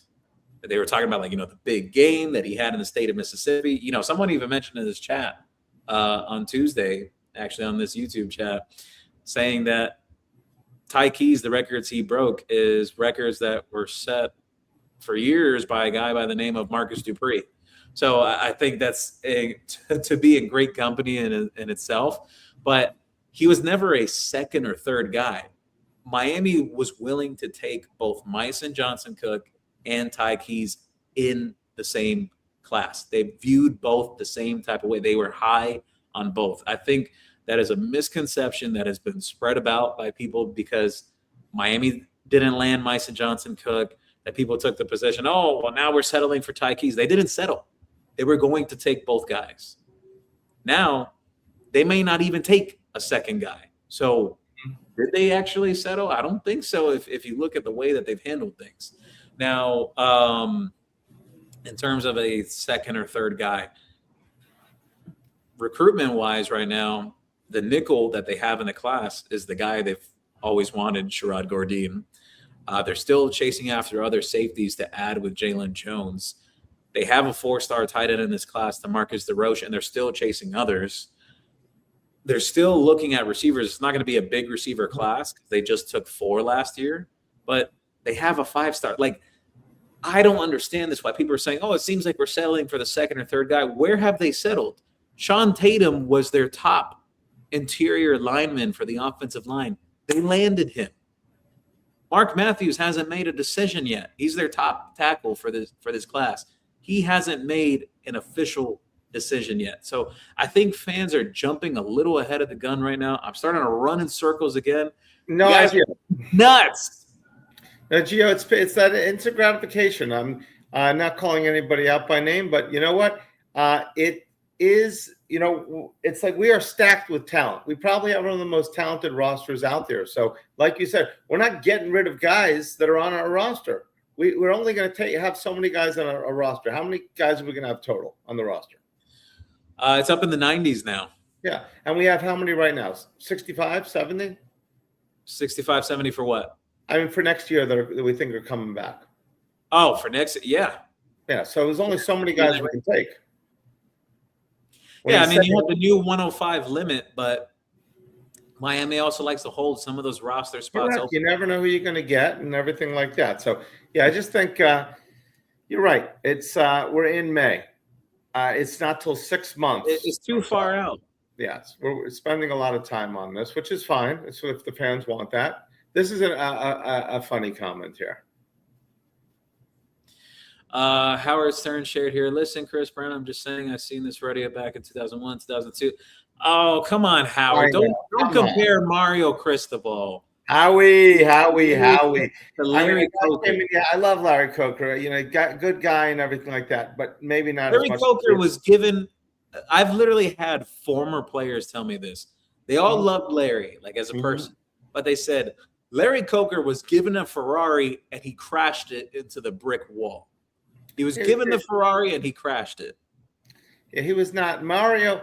We can say a lot about Mario, his coaching at times and being a little conservative at times, which he's hopefully changing. But there's no comparison in the fire of what's in Mario's belly and what was in Coker's. They're just different types of people. And Mario's known for recruiting. He's known for recruiting. Everywhere he's been, he's recruited well. So why do we think he's not going to now?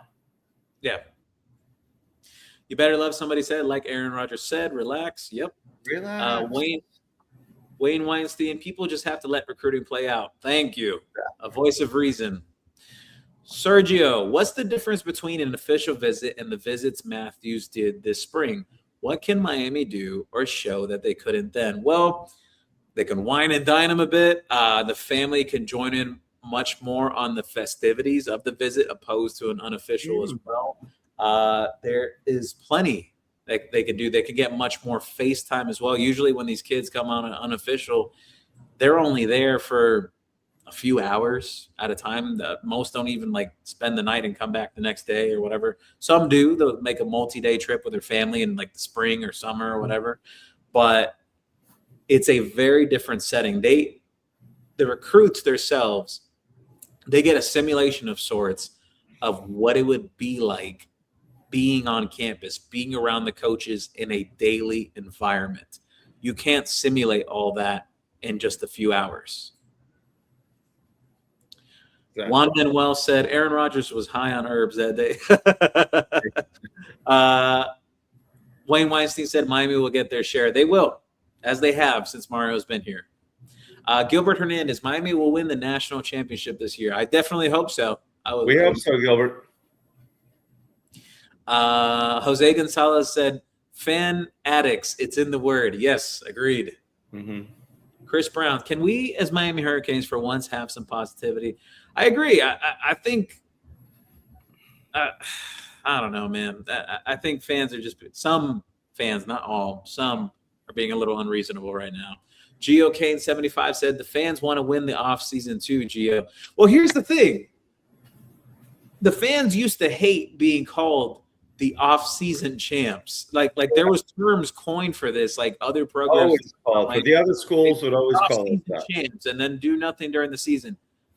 Don't you prefer to be the one making it happen during the season? I'm not saying one has to be exclusive of the other, but Miami's not even losing the offseason. They've lost one specific high-profile recruitment, Myson Johnson-Cook. Outside of that, what are people crying about? What are you crying about? Mark Matthews has not made a decision. You know what? I'll accept the crying if Mark Matthews makes a decision after his official visit and he doesn't end up going to Miami. I'll accept some of the crying in here. I'll console people and everything. But you know what? He hasn't even made a decision. What are people freaking out about? Brett's crystal ball has already said he's coming to us. So I hope so. We'll find out.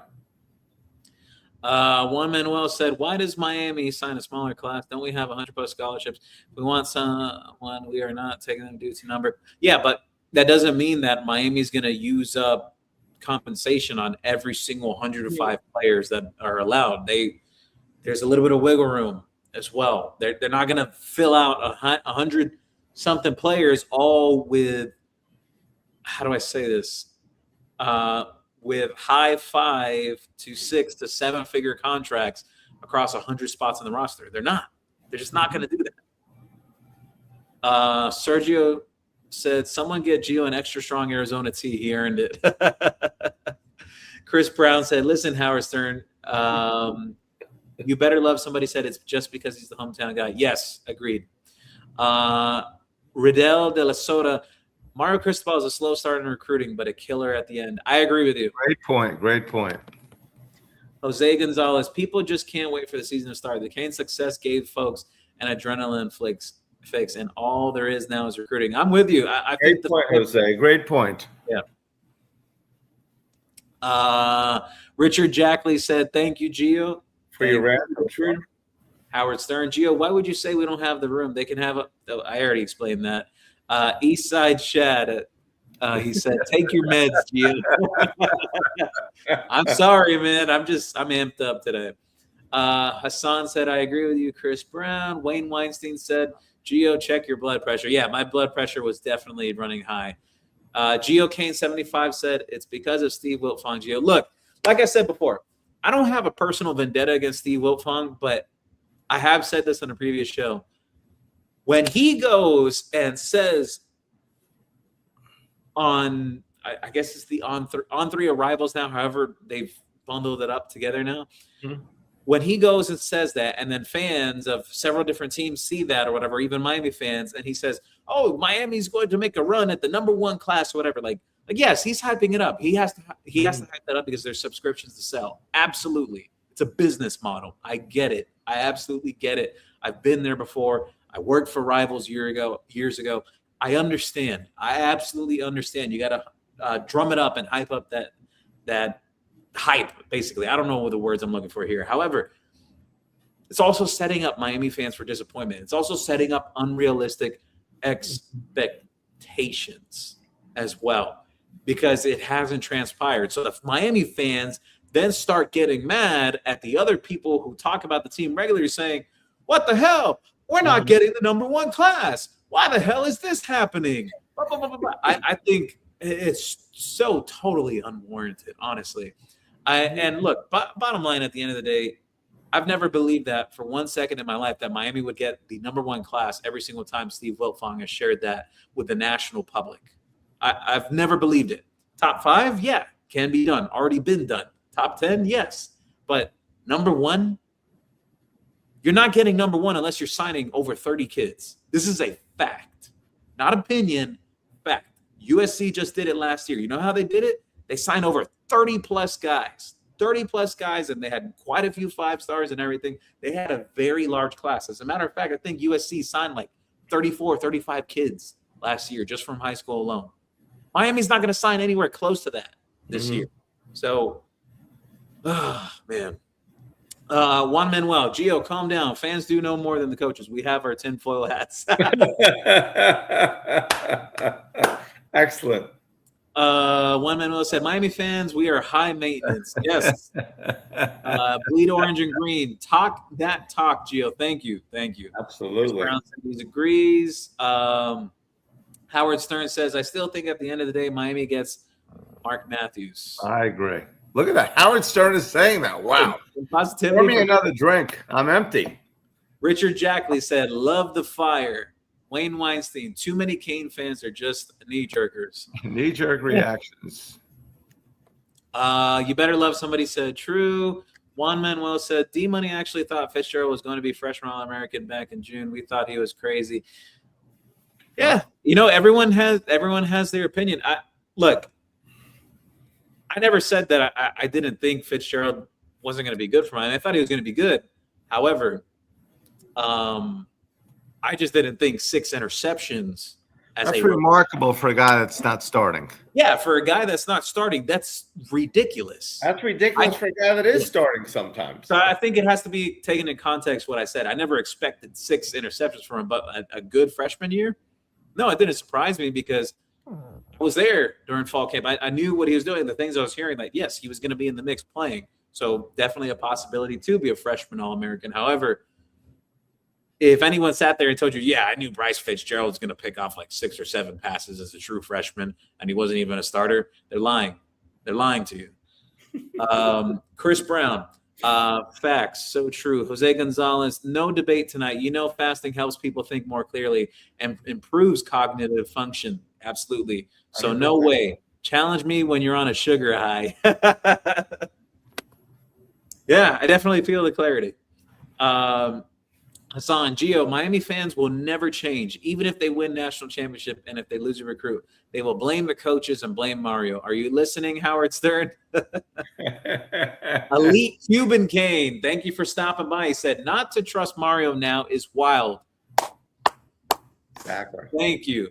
The man got us from shit to gold. I was a huge critic of Mario. If you can't see what he is doing, I do not know what else to say. Trust the damn man. Thank you. I agree, Elite. A lot of us were last year. That was what we said. Even when we beat Notre Dame, I'm nervous. Even after that game, you know what? But if we play like this against other teams, we're going to be beat, and we knew it. And Mario, to his credit, changed everything up, and I got all the faith in him in Mario right now. And if he gives us any reason to change, then it may change. But right now, Mario has the open blank checkbook. Yeah. You better love somebody said gas prices will be $10 by then. He also said Youngblood is good. Chris Brown. Hassan, that is so true because I had the same problem on Coach Hayes' show last night. I told them stop crying. They were hot at me. I don't care if I keep it real. Yeah, look, I think people are overreacting, honestly. Jedi Joshua 1457. Thank you for stopping by. He said, I'm going to keep asking about Hayden Lowe until I get answers. Is he in trouble with the law? No. Look, I already said it on the last show. I'll say it again tonight. There's a good chance that he is playing for Miami this year. And this is not coming after the workout video that came out today. I said this back on Tuesday. Said it to the people on my board earlier this week as well. So there's a good chance that he's playing this year for Miami. Possum Jenkins, who are your top 25 players on the team? Man, that's a lot. Oh, that's a lot of players. I don't know if I could list correctly right now top 25, but how about your top two at each position? I'll give top two. Yeah. Quarterback wise, I think Darian Mensah, Luke Nickel right now. Luke Nickel was the most consistent throughout the entirety of spring. Running back wise, look, Gerard Pringle got a little banged up during spring. Same thing for Shamar Brown. Jordan Lyle had a really good spring. Mark Fletcher, super consistent as always. And Jamian Mallory had a really nice spring, especially ending it too. So I'm going to go with some people are going to hate this, but I'm going to continue pushing this. Mark Fletcher and Jordan Lyle. Wide receiver, Malachi Toney, Cooper Barkate, and then obviously Joshua Moore. Joshua Moore had an incredible spring. I could mention several others, but I mean, we'll be here all night. Tight end, Elijah Laughlin was pretty consistent throughout the spring. And yes, I've had certain comments about the tight end group as a whole, just when it comes to consistency. But after him, I'd say Luka Gilbert. Offensive line-wise, I'm going to go with Samson was banged up during spring, but you know what? I'm going to go with Samson Okunlola and Jackson Cantwell. And let's continue on here. Defensive end-wise, I'm going to go with Damon Wilson and Armando Blunt, D-tackle. Ahmad Moten, Justin Scott, linebacker, Mohamed Toure. And at least if you're coming right out of the spring, Chase Smith. Cornerback-wise, right now I'll go Xavier Lucas and OJ Frederic, but Jabari Antoine's in that conversation. Damari Brown was banged up during spring. Safety-wise, Zachariah Poyser and Bryce Fitzgerald and your nickel. As I've said before, Omar Thornton. So, yeah, I think I did it as best as possible. How about kickers and punters? Oh, well, kicker, it would be easy because there's a competition going on right now. So Jake Weinberg and Jack Olson are going back and forth. Jake transferred over from Florida State. Was formerly played at American Heritage. I think it was American Heritage Delray. He used to play out in high school, so he came back down to South Florida. And Jack Olson came over from Northwestern. So Jake's very much known for having strong leg and everything. Jack, very accurate, not as good from deep. So competition is still going back and forth there. Jake did hit his field goal, the only field goal of the spring game that was taken. He did hit it and completed it. And punter, nothing to really say because the guy there is Dylan Joyce. All right. Great job. Wayne Weinstein is Terry Jefferson's dad, George. Yes, they just won the upper. See what you did there. Howard Stern. So it's official. Notre Dame game is a night game. Yes, 7:30. I was hoping for a daytime game. Look, it's very likely to be a nighttime game because of how the game transpired last year. 30 under the lights. Yeah. How the game transpired last year, all the drama leading into the playoff rankings and everything. No other reason to not have it as a night game. Howard Stern, what's all this talk about a 2014 playoff? I say, why not? Nobody really cares about these ball games anymore. They're so empty. Nobody watches it. Yeah, like I've said, I think we mentioned this on the last show, but a 2014 playoff, to me, in my opinion, I think it dilutes the sport. I think it dilutes the importance of the playoff. That there are not 24 teams in college football that can compete, actually legitimately compete for a championship. You want to talk about expansion? 16 teams. That's it. That should be the cutoff. Nothing more. Basketball just went to 76 today. I mean, I know there's the I know there's that fine line, last five in, last five out, but 76 is a lot of teams. And 24 in college football, I think, would be a huge amount. And they want to get the season finished by the second week of January. So I think 16 is good, but we'll see what happens. Andy shared here, Gio, serenity now. Right, give him a gummy. He needs to calm down. Classic. Jedi Joshua, okay, cool. I'm behind this. Oh, okay, he saw what I said about hitting low. Ralph, 3986, thank you for stopping by. The tight end coach is Virgin Gio because he's never coached tight ends. He was an O-line coach. Yes, but I think the other thing I'll share is, do some people realize that when Miami had some pretty good tight ends, there's a guy who was a former O-line coach who actually moved over to tight end by the name of Mario Cristobal before he moved on to FIU. I think people forgot that. Look, and the other thing I'll mention too, the tight ends naturally, if you're talking about like the receiving side of things, they cross-train with Coach Beard. They literally do that. Like I've seen this myself. I've spoken about it with former players. Tight end coaches are not all just teaching, how to catch and block. Like there's a lot of emphasis on the blocking too. So you know what? I'm fine with the distribution. There's so many resources now with coaching staffs in college football, how many analysts you can hire, grad assistants. It's extended so much. And Mario's grown his support staff so much over the years since he first arrived. Hassan, hey, Gio, if Miami are not happy with the tight end position, do you think Miami would go after a JUCO tight end they like? It could always be an option, but I haven't heard of one yet to this point. Andy said, Gio, you have to cut back on the coladas. Howard Stern, Ralph, correct. And recruiting-wise, he was in Army. Jedi Joshua, Upshaw did a good job with J.K. Dobbins and my Broncos last year. Yes, he did. He did. Fabian Upshaw, Miami's new running back coach. Howard Stern, I would rather have Brandon Harris, who is a legacy at Miami. His dad is a legacy in South Florida, and a good coach has been through the ropes than Jefferson right now, but time will tell. Yeah, but sometimes familiarity and just continuity takes over that as well. I do think Brandon Harris is a good coach, though. He cut his teeth for a bit. FAU, I think he stopped at FIU for a bit, too. I believe Brandon Harris right now isn't he with Florida now?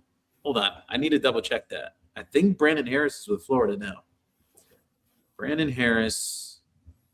I'm going to double check this right now. I remember when he played for Miami, he was a damn good player. He was. I mean, he could be in the top 10 safeties of all time. He was special. Nobody ever talks about him. Yeah, I was right. Brandon Harris is the cornerback coach right now for the University of Florida. Howard Stern shared here. General question, Gio. These NIL agents / representatives, how much of a percentage are they getting on the NIL deals from the players?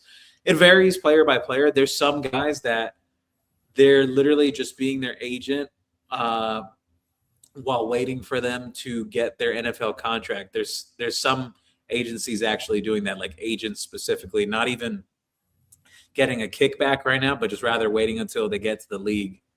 I know a lot of that was going on when NIL was first introduced. You better love somebody said 50. Then he said defensive tackles are going to produce a lot of pressure this year. I'm with you. I've been on that sentiment for some time now. I think defense tackle group is going to be really good this year. B Rabbit said, "Evening, guys. Thank you for stopping by, B Rabbit, as always." Rabbit, for stopping by. Howard Stern, I think we can get more sacks this year. We're going to be scoring a lot more points, so teams are going to be coming from behind. Very true point. Good point. Years back, get after the quarterback. Juan Manuel with Hayden Lowe, Damon Wilson, Booker Pickett, Marquise Lightfoot, Scroggins. I think multiple guys with 5 or more sacks.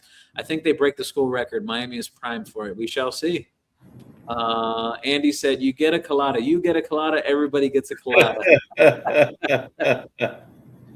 Wayne Weinstein, if you think Bluestein's football collection is impressive, you should see his collection of Hustler magazines. Yeah. Blue. Yeah, Larry is quite the character. Juan Manuel, Brett, and Gio, tell us about a few of your most memorable experiences going to the games. Ooh, Brett, I'll let you start first. My most memorable experiences. I mean, I'll always remember the first game. I don't remember the date, but I remember watching Otis Anderson was probably the first game that I saw. It was awesome. I remember going out there. My best moments of games, going with my dad to the 83 championship against Nebraska was phenomenal. So that was awesome. Being there and witnessing that together was phenomenal after being Canes fans for so long. And just that season was miraculous, especially since we lost the first game and then we ran the table after that. Other games, I think the multiple comebacks against Florida State have always, they rank up there. All of them. The one I remember especially is 31-0 against Florida State.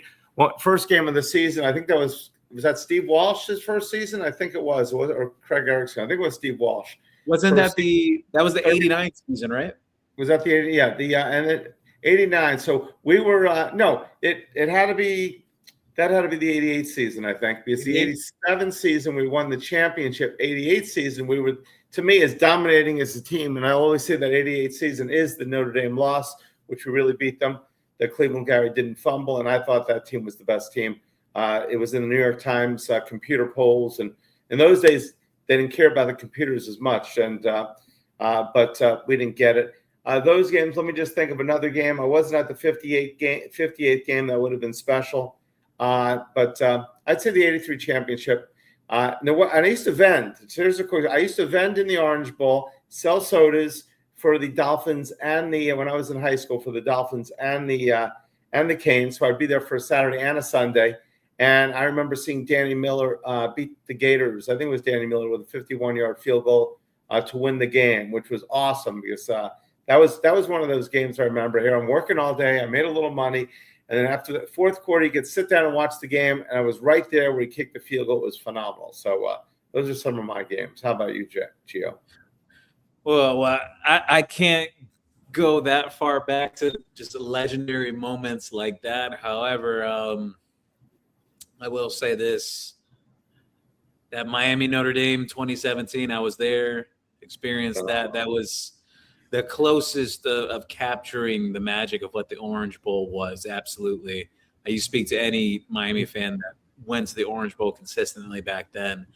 That was the closest to that magic. I remember being there for the game where Miami beat Florida. I think it was 2013. That run for 9 games where every Miami fan thought, man, we might be back. It might actually be happening. And then just the crash of the last few games. That was tough. That was definitely a tough one for Miami fans, but that was quite the year. And then which other one I would say? One of the most exciting games I've been to, actually, at least at Hard Rock Stadium. I know just in the grand scheme of things, some people may not think it's a big deal, but I remember the atmosphere of the Miami Texas A&M game when Tyler Van Dyke was still here. Mm-hmm. It just felt like something shifted in the air because just everything was going wrong at the beginning. It was the blocked field goal. Jacoby George muffed the punt return. Just everything was going wrong. And then it just felt like a chill going down your spine that right after all that happened, Miami was just like, wham, wham, wham, wham, wham, wham, like all back to back to back, like everything they were doing on every drive, even defensively and everything. And I was thinking to myself, I'm like, hey, wait a minute, like I haven't seen a Miami team do this in a long time. Like to be able to respond like that. I think that was the first moment then when I realized I'm like, wait a minute, like, this is starting to look like how it should look, that they respond. They don't just lay down when they're getting beat. I think those were the first signs. I remember being right there in front of the pass breakup for Miami, Virginia Tech. The play happened right in front of me. 2024, Cam Ward versus his cousin, the Kyron Drones. That was exactly, yeah. Friday night game happened right in front of me. And I saw with my own eyes, just mind you, for the people that still go over that or the Virginia Tech fans still upset, that pass was incomplete. He did not catch it. It happened in front of me. I witnessed it. He did not complete it. He did not. And that was quite the experience in itself because it had that feel of like, not one for one, but like that Miami, Ohio State 2003 national championship where you're just kind of like, oh man, like, are they going to screw over Miami here? Because at first they said it was good. And they said, no, wait, we're going to review the play. And the players are like pacing back and forth and everything. Brett, that felt like the longest. Like, oh, that was the longest. I was on the other side of the field. And we thought at first, like you said, there was no touchdown because the Canes were running. Ah! And there were Jeff. And then all of a sudden they're calling it. It's like, what? And then you waited and waited and waited and waited until you see the roar come. That was phenomenal. I'm just thinking about like in recent years and whatnot. There's been so many over the years, but those are some of the memorable ones. And then, no offense to her or anything, but I went to an FSU game with my ex-wife many, many years ago. I think it was 2018 or 2019. It was Miami, Florida State at Hard Rock Stadium.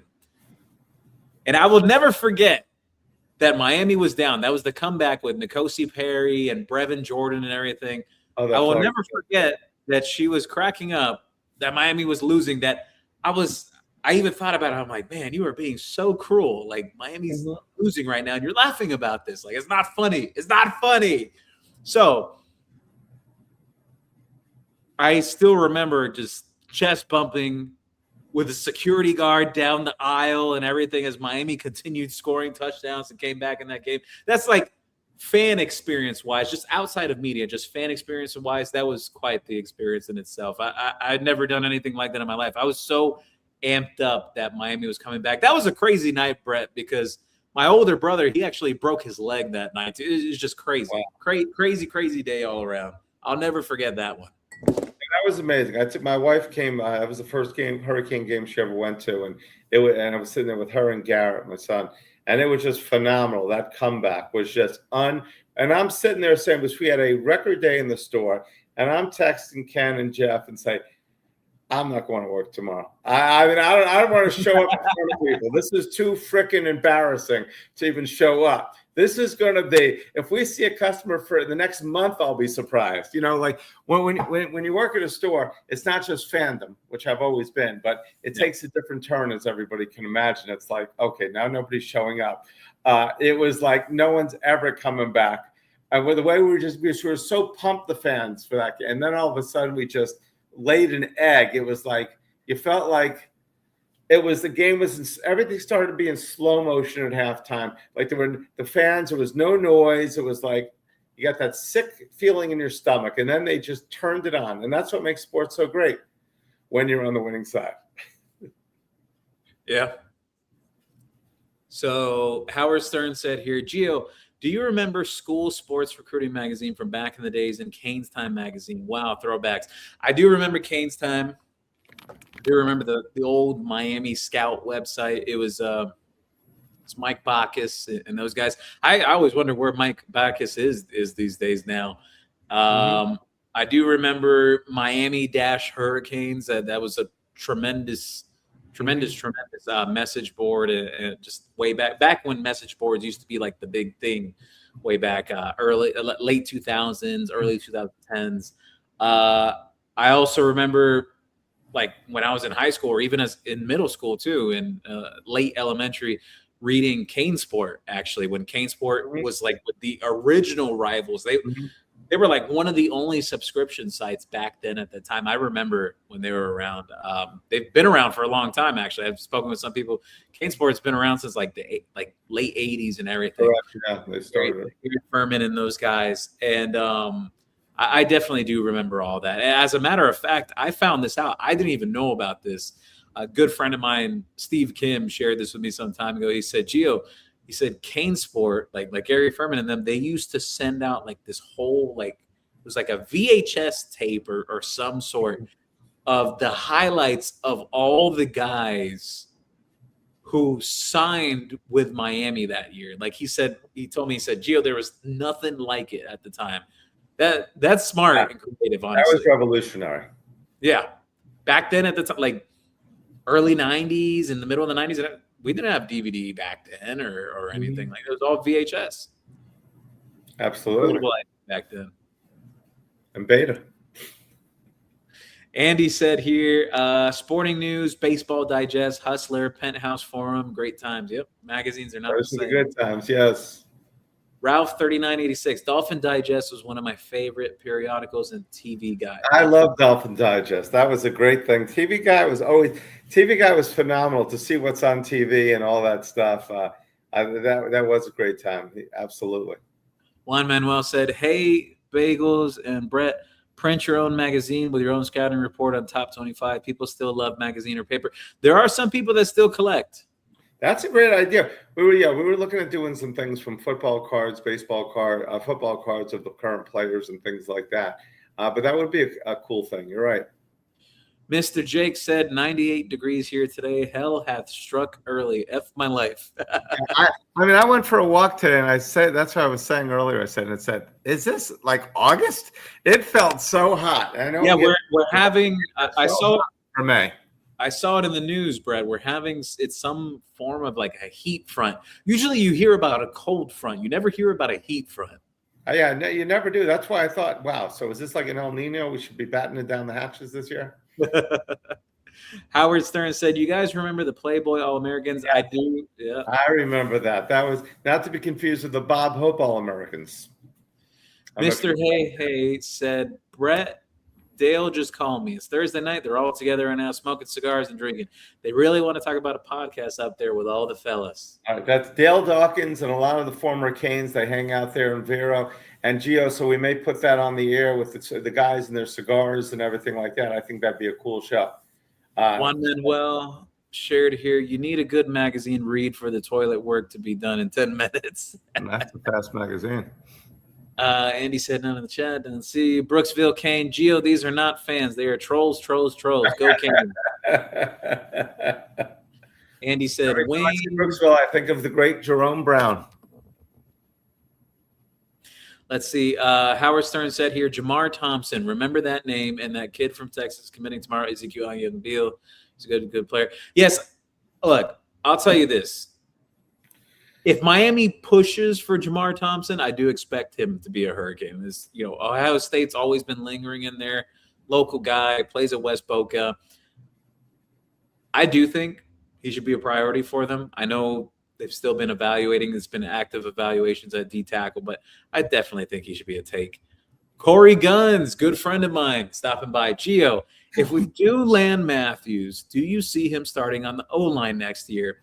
And if so, where? If he doesn't start, where do you see him plugging in? Well, here's the thing. There's no guarantee that he starts because he's going to have to compete with Ben Congdon. He'll have to compete with Jacob Hawks. Matthew McCoy is no longer going to be here, so that right tackle competition is completely open. There's a chance maybe Ben Congdon moves inside to guard briefly if Mark Matthews is the better fit at right tackle. But, nothing's guaranteed. Nothing's guaranteed at Miami. You got to work for it. Mm-hmm. Howard Stern, what is the connection between Florida and Andre Hippolyte? Not sure, actually. I'll have to come back to you on that. Howard Stern said, Marcus Carey, hands down, best cornerback in this class, watching 2 years. You're talking about the Jaden Carey, right? That's Marcus Carey's son, the cornerback at St. Thomas. Jay Roon, thank you for stopping by. How come we aren't held to a recruiting standard like Georgia, Texas, Notre Dame, A&M? We say we have the money and that we want to be viewed like that, but we don't consistently recruit like them. I mean, Miami has 2 5-stars right now, and it's May. Andy said, give me the dogs from Broward County, from Palm Beach County, from Orlando. I want the dogs. I don't want the stars. I'm with you, Andy. Evaluations. Evaluate. That is what they believe in. Wayne Weinstein. Also a reminder, Andy and I will be signing autographs at Caneswear Saturday from 11 until 11:01. Yes, it's whoever gets that autograph is going to be very wealthy with it. So they put that up on eBay. Andy shared here, Larry Coker was not given a Ferrari. He was given a Bugatti. Very true. Either which way, he crashed it. Yes. Wayne Weinstein. What's funny is the Canes football payroll is higher than the Marlins. I think Wayne's got a point. Definitely. The Marlins wouldn't be in the top 50 college football versus their payroll versus the college football. Vance 305, thank you for stopping by. He says, so knowing what Bryce Fitzgerald, it doesn't surprise you had 6. Yeah, I mean, knowing the type of talent that Bryce is, yeah, he was a ball hawk in high school, even in the 7-on-7 stance of things, like playing with Raw Miami. However, I saw him play with Raw Miami several times, but never did I think a guy that is in rotation, like not even starting, just rotation, would grab 6 picks in 1 year. I think people need to understand that he wasn't even starting. He wasn't starting and he grabbed 6 picks. That's incredible. If anyone predicted that he would have done that coming off the bench, they'd be lying. He grabbed 2 against Notre Dame, correct? Or was it 1? It was no. I don't think he grabbed 1 against Notre Dame. No, he didn't grab 1 against Notre Dame. Didn't. I thought he had 1 or 2. He grabbed 2 against Florida State, though. 2 against Florida State, and he had 2 against who? Texas A&M. A&M, yeah. All right. So in 2 games, he had the 2. So that's 4. So he had 2 more the rest of the season. But it was he did not play the whole. I mean, he was not playing full time, which is quite amazing. Who had the interception against Notre Dame, though? That's interesting. Let's see. Sergio said, do you think Joshua Samapel will be the next target if Miami misses out on Mark Matthews? That will be a tough one against Georgia. You're absolutely right, Sergio. That will be a tough one. Miami's recruited Samapel for quite some time. He's like borderline 4-star, 5-star. He's like right outside that 5-star rank. I don't think they will go in that direction. I don't think they will. Heart of Sports, Jay Roon. Outside of the fan base, Miami isn't viewed in the same light as those programs yet. Need to stack more good years. I don't think it's necessarily that. Vance 305 said it did in high school. Howard Stern, Rivals, a.k.a. Mike Farrell, a true Miami hater. Howard, I'm going to tell you this. I don't think Mike Farrell is a Miami hater. I've actually been able to have a few conversations with him over the past few years. I think he was just honestly brutal about the Miami program in like way back, like especially those years on Rivals, like late 2000s, early 2010s. He was just very brutal. He's very brutal and honest. I've seen some of Mike's work even now that he's shared. He's really positive about Miami. Like he's like a big supporter of Mario Cristobal, actually. So I think it's just more so he was really brutal about the program during some of its worst times. Sergio said, Gio and Brett, what do you think of the Notre Dame opening line? Miami's a 5.5-point underdog. I thought it was ridiculous last year when they were favored over us at home. And this year I expect them to be favored a night game in Notre Dame, but that does seem a little high, 5.5. I think that should be more like a 2.5 line. 2 or 3. Pick 'em game. Right now, they lost. Granted, their backs didn't do anything against us last year, but they lost both their star backs, correct? Both were drafted in the first round. Yeah. Obviously, Carr has another year of experience. They lost players like we lost players, but we've pretty much retooled everywhere we lost a player. I don't know if they've done that. It is a little high. It will be tough. Like Jimmy Johnson said, when you go to Notre Dame, like when we lost in the 88, the Cleveland Gary game, it's you gotta beat them so bad that you don't let the refs factor into the game. I know they've got touchdown Jesus. We got baby Jesus. So maybe we'll be able to come through. But yeah, I think that's a high spread. I mean, I definitely would take the Canes plus 5.5. I definitely will take the Canes plus 5.5. Yeah, I think that line should be more like 2.5, 3.5. 5.5 sounds too high, especially considering, like you said, how the game went this past year. And look, Miami's going to get up for that game. They're not going to lay down. Mm-hmm.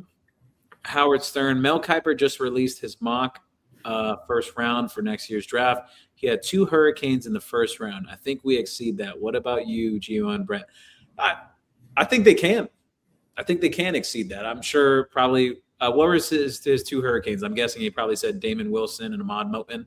Those have been the most 2 consensus. But, there's a chance that Darian Mensah could sneak in there somewhere. Mm-hmm. Who else I'd throw into that category? Anyone from the O-line? No. I think Justin Scott could become a first-round guy.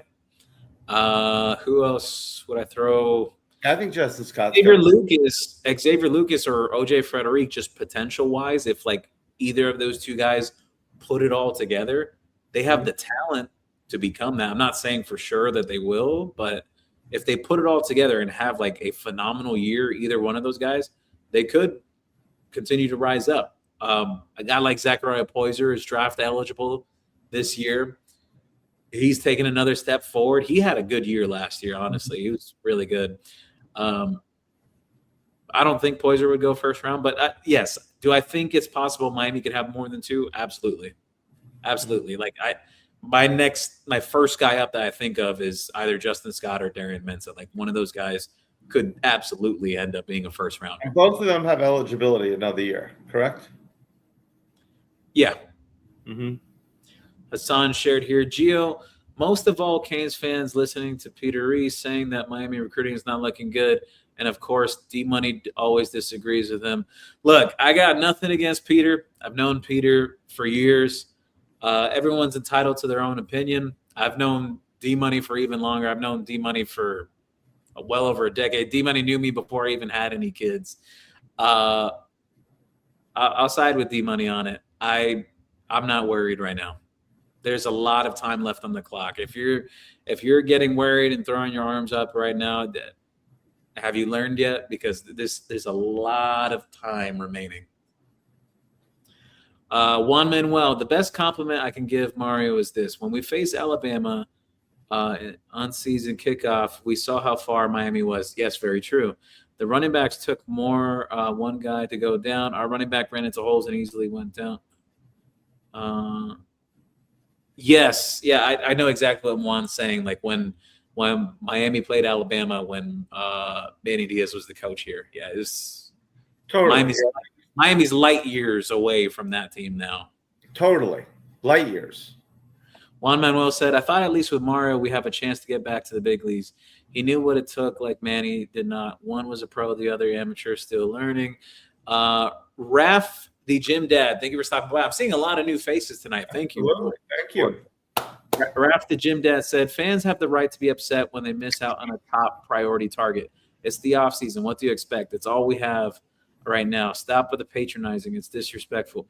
Look, here's the thing.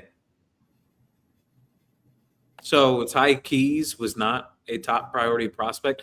Who have they missed yet in this class that's a top priority prospect? An absolute, like the absolute top guy at the board. They got their top quarterback.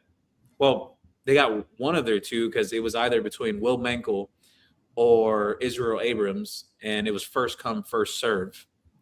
They got Abrams. Nick Lanier was their top overall receiver. They got him already. They were willing to take both Ty Keys and Myson Johnson. Look, I'm not trying to patronize you guys here. I'm just being honest here. You haven't been patronized. Their top overall guy on the offensive line, which is Mark Matthews, has still not made an official decision yet. Their top overall defensive end, DJ Jacobs, yes, he's committed to Ohio State right now. I'll give you that. They did miss on that. They were expecting him to commit, which was back in January. He ended up surprisingly committing to Ohio State. His own family was surprised, but The guys continue to visit. Miami's flipped quite a few guys from Ohio State before in the past. It's no stranger of territory for them. We'll see what happens long term. They're still working on that. But their top linebacker is still undecided in Caden Henderson. Their top overall corner, you can make a debate between Dante Wright or Gabriel Osborne. Dante Wright's not going to come to Miami, but they're still working on Gabriel Osborne. They still got to beat out Oklahoma there, being the local school. They have one of their top safeties right now, Jalen Jones. Where have they really missed the top priority target, though? That's what I'm getting lost on here. There's really only been one that, officially, he's committed to another program. I'm not trying to patronize you. I'm hearing you. I'm trying to hear you out and trying to be reasonable here. Do you think when we didn't get the running back, do you think they upped the offer to Keys and they said we need to get him? Or do you think it was pretty much he was going to declare right then anyway? What do you mean? Well, wait, say that again? We missed out on the Auburn running back. Okay, we were looking at getting them both. Okay, was Keys, who else was in the running for Keys besides us? You had Ole Miss, you had Florida State, LSU was working on them, Alabama. Those are a few of the other programs involved. For the most part, it's mostly Ole Miss and Florida State, though. Were we clear cut? I mean, was Keys on the crystal ball for the Canes, or we didn't know at that time? Well, the timing of his commitment was a surprise, actually. No one was anticipating for him to commit that day, actually. That came more of a surprise that it came so early. I do think that, Miami pushed to get him in the class already, especially after – Myson Johnson-Cook went to Auburn. They wanted to lock in a running back already in the class. But this has been very clear and transparent for some time. They were willing to take both. I've said over and over that Ty Keys has a lot of fans in the building. I've said this even before people were expecting. Yeah, I said it even before Myson Johnson-Cook was being expected to end up at Miami, that Miami really likes Ty Keys. It kind of went in this order, basically. I'll share it like this. The priorities for them is Myson Johnson-Cook and Ty Keys. Right after them, you had Tyson Robinson from the Mississippi area as well. They were also looking at Elijah Kimball from the New York, New Jersey area. That's kind of how the pecking order went with the running back. So the fact that there's a good chance they don't even take a second running back now. What does that tell you? I don't think it's that they settled. And that's not how it was conveyed even before Myson Johnson-Cook made a decision. It was made clear even before that Ty Keys was a priority for the program as well. So, you could say, yes, they missed on Myson Johnson-Cook because they willingly chose that they were not going to go over the market. Fine. DJ Jacobs, that's a tough miss, but I'm not trying to be rude or mean to fans. I'm just trying to be reasonable that I think it's too early to be saying, oh, my God, recruiting's been a failure. It's not. You have 2 5-stars in your class in May. Mario Cristobal has never done that since he's been at Miami. He's never had 2 5-stars in one recruiting class in the month of May. That has never happened here. That's spectacular. Do you think there's any chance that Keys plays baseball also, or is it just going to be one sport here? That hasn't been discussed yet, but it wouldn't be so bad. I mean, he throws a 92-mile-per-hour ball off the mound, so. And he hit 450. Yeah. Jose Gonzalez, we're widely viewed as having a top 5 roster in the country. I'd say the consistency of Mario's recruiting, including portal, leaves very little to question, and an overall great coaching staff. I agree with you, Jose. Andy said, and Wayne, that's why you will never be on the podcast. Raf, the gym dad, said, I appreciate you, Gio, but please stop patronizing. It's the off season. Recruiting is what we have right now to cheer for or get upset over. Losing priority targets is frustrating. Let people be. I hear you, Raf. I hear you, my brother. Look, maybe I went on a bit of a tangent. I got upset or whatever. I just feel like some people are being a little unrealistic with their expectations. That's all. I'm sorry if I went off the deep end.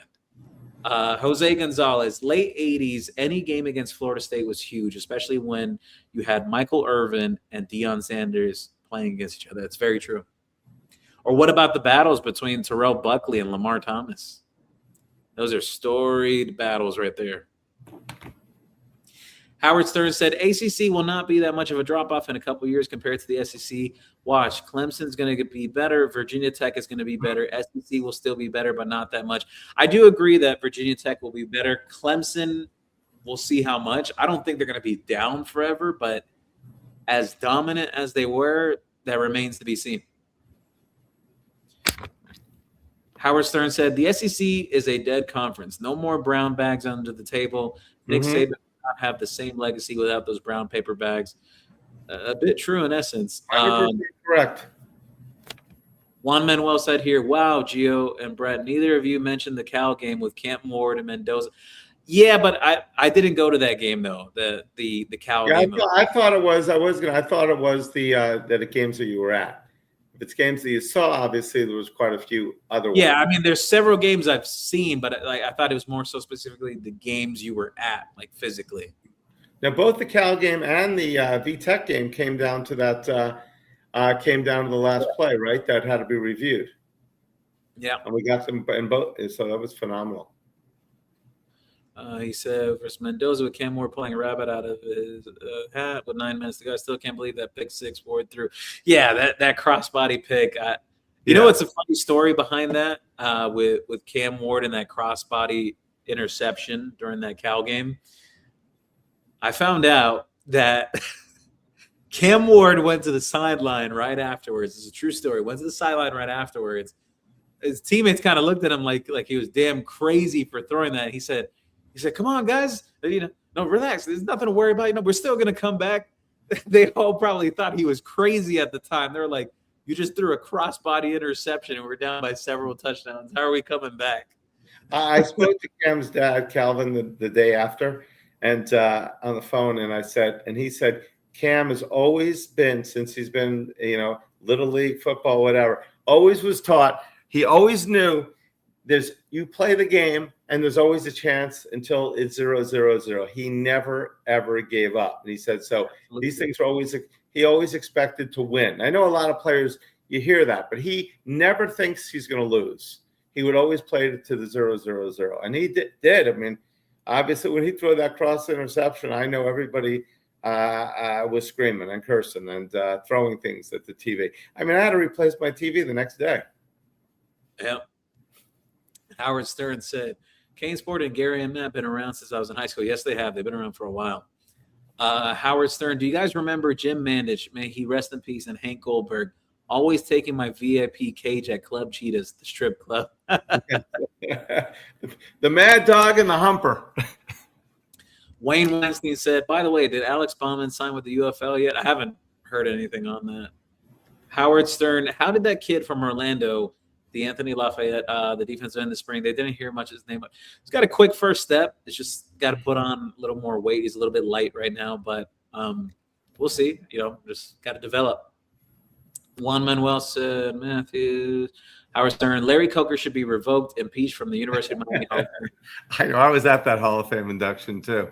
That's the tough one to say because, in technicality, he did win a national championship. And he should have won two. Yeah, he won two. He should have won two championships. That's the sad part. He would have been the first. So frankly, it is sad that he didn't win that game. I always said if he won that game, the second one, what do you think? He would have, I have to believe, given more leeway and given more years to be our coach. And so it didn't really matter because nobody coached well after him for a while anyway. Andy shared here, who do you think Miami's lowest star or blue chip player that turned into the biggest star the way that you have? Clive Walford was very lowly ranked. I think Clive Walford was at one point like a 2-star prospect out of the Muck City. And he became a really good player for Miami. Who else would I say? Who else am I going to throw into the mix here? Just like really underrated guy. Leonard Hankerson was a 3-star receiver coming out of St. Thomas, actually, and he became a tremendous player. He came with all the guys that were the 5-stars, right, from Northwestern. Yeah. Randy's class, and he was the best of the group. He was the class before them, yeah. Oh, he was the class before them, okay. Obviously, Cam Moore was a 0-star, but he didn't. We didn't. I still don't even know how you can be a 0-star. The other guy I'll say, my God, I just had it on my brain. Hold on a second. It was very lowly ranked. I remember it was Jesus. Well, David Njoku as well. David Njoku was a 3-star from most of the sites. I think he got a 4-star right at the end. The other guy, John Feliciano, he was unranked. Came out of the Broward County area and everything. Ended up becoming a 10-year NFL veteran, actually. So John Feliciano was definitely one of those big success stories. It was that Al Golden era as well. Andy also there was another guy I just wanted to look up to make sure I wasn't crazy. We had another 2-star that is in the Canes Hall of Fame. He's also in the NFL Hall of Fame. Ed Reed, right? 2-star in Louisiana. Yeah, but here's my thing on that. A lot of people bring that up. I do think that if technology was different back then, because it was much harder for coaches to see every player across the country year in and year out. They had to really make inroads to know like the areas to look at and what to be watching for. And I think that's what made Butch Davis so good as a talent evaluator. He just knew where to look and what he was looking for and what he needed to see. Well, another guy, Santana Moss. Santana Moss was the guy that came in on a track scholarship, actually. He was very well known at Carroll City, but he wasn't like a massive recruit like car-wise back then. I think recruiting has changed so much that with social media now and like TikTok and YouTube videos and everything, it's much easier for these players to get exposure now opposed to back then, like 90s, early 2000s. Technology's advanced so much now. And nowadays, I mean, back then, you didn't have kids announcing all the time my top 5 and they'd have a graphic and everything. It's just so much more out there now. Recruiting's changed a lot. Possum Jenkin, he said, I like Pete from Kansas side overall, but he acts like a bitch at times and be overreacting. Look,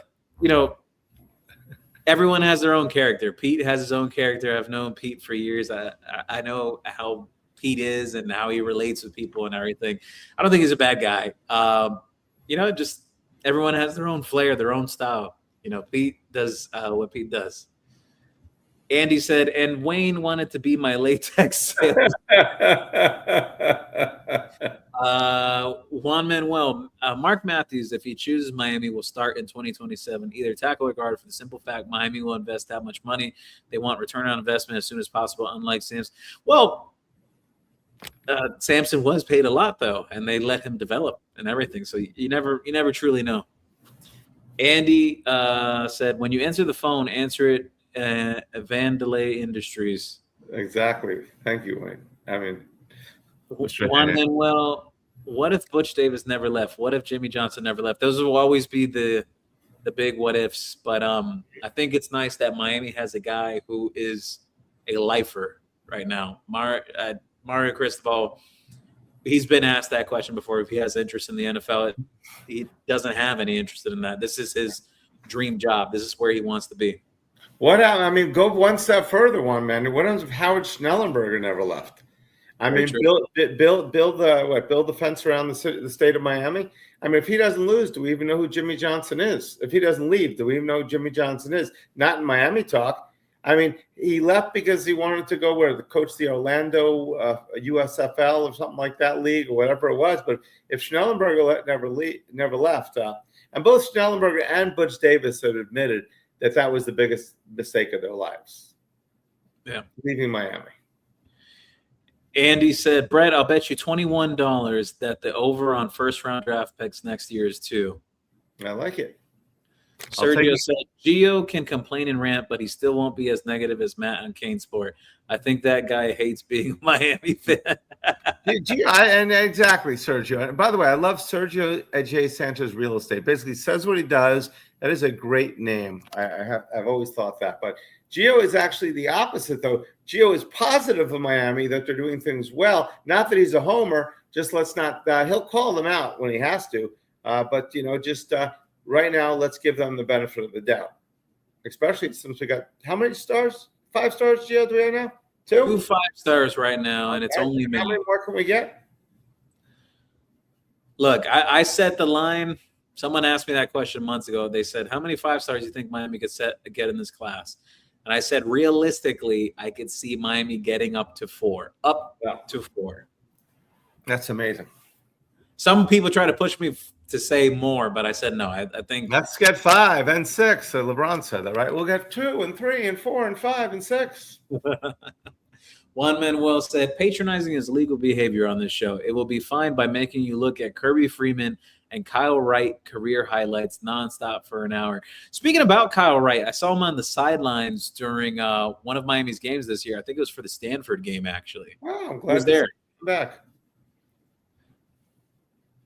Hassan shared, Gio, most people say Cam Ward and Carson Beck changed Miami when they came to Miami, but I think it all started when De'Aaron King came to Miami. First, he started, and he was a player and a leader.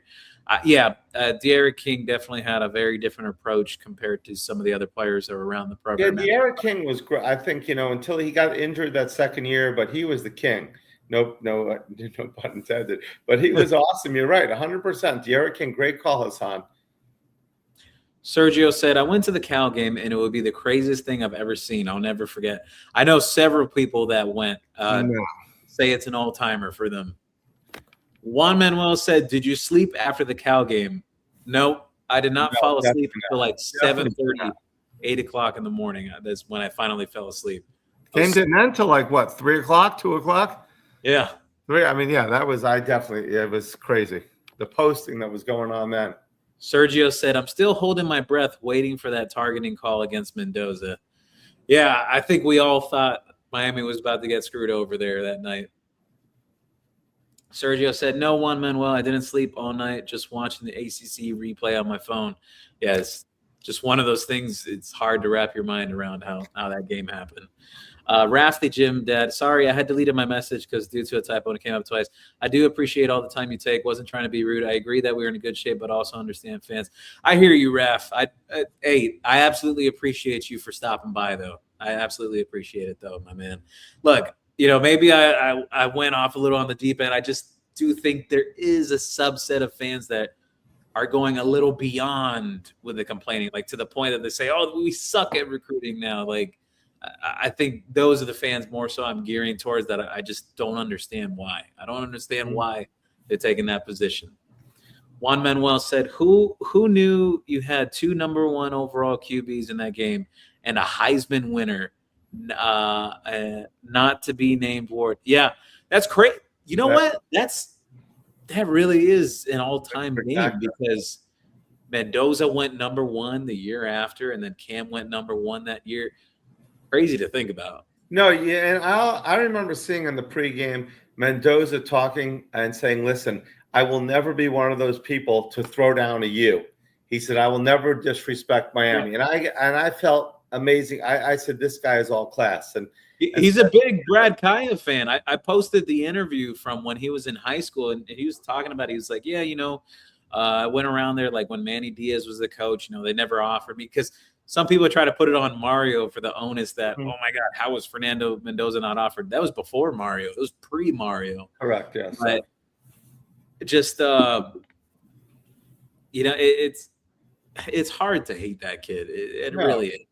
Did you see what he did today? They gave $500,000. Yes, $500,000 to the UM. Today, granted, he got a lot of money, but he still gave $500,000 to start. And the wing, I guess, is named after him, his family, and for MS, which his mom has. Beautiful thing.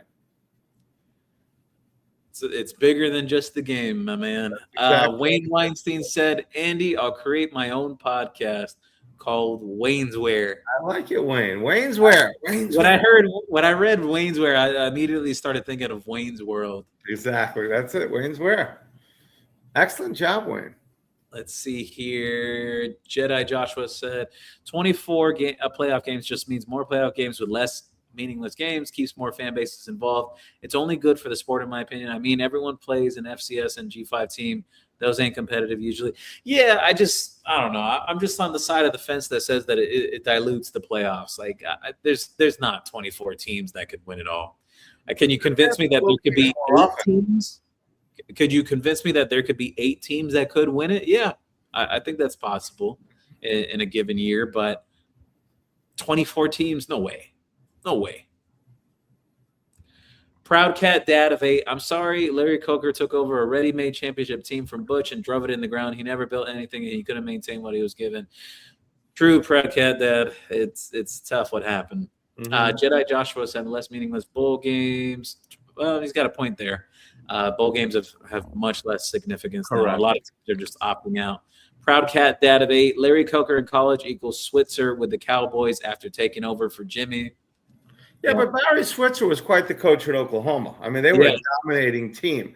They dominated the Big 8, and they were always in the Orange Bowl. They're winning championships, and he won national championships. So, in that respect, he did have a legacy, quite the legacy. And anyway. Never mind. Raph, the gym dad, said, any chance at all that we ever have our own stadium again, or at least manage to get Hard Rock to add some permanent stuff on there so it kind of feels like it's ours as well? I know they changed the seats, from orange to the teal. I know, that upset me. That upset me. It's going from the orange to the kind of took away. That kind of took away the feel from it. The orange seats definitely helped. I do think that for specific games, they should lay out a tarp in some of the upper corner areas, just with the U logo itself. Like, let's say it's not a large game. Let's say you're playing a Bethune-Cookman or whatever. You're not going to fill out those seats. So, get a big tarp with the U logo and everything. It would make it look better, just themed that way. I think there's definitely ways of doing that. I think they do a decent job with the Ring of Honor. They have it around the whole ring of the stadium inside. You can see that. I get you though. It's not that authentic. Like, this is our stadium and everything. It's not going to happen anytime soon though. Miami's fine right now with playing at Hard Rock. I think if there was any chance, it was that Beckham Stadium. But the problem with that is, from what I understand, speaking to some people through the city of Miami years ago, especially when I was working in Coral Gables area, found out some things that had a lot to do with, just air traffic control and everything. The allotment of seats that the Beckham Stadium got, if Miami were to go into a deal with them, they wanted more. They wanted at least like a 50,000 seat stadium at minimum, and that wasn't being approved. Juan Manuel shared here, Santana Moss was a walk-on. Yes, you're absolutely right. Howard Stern, Coker should have won too easily. Juan Manuel, number 15, 6'8" defensive end, Gregory Rousseau. Yeah, Gregory Rousseau was a 3-star recruit. Wow. Proud Cat Dad of 8 said, Pete has to equal out D-Money, who tends to be too much a fanboy at times. Yeah, look, there's a balance. You got to have a balance.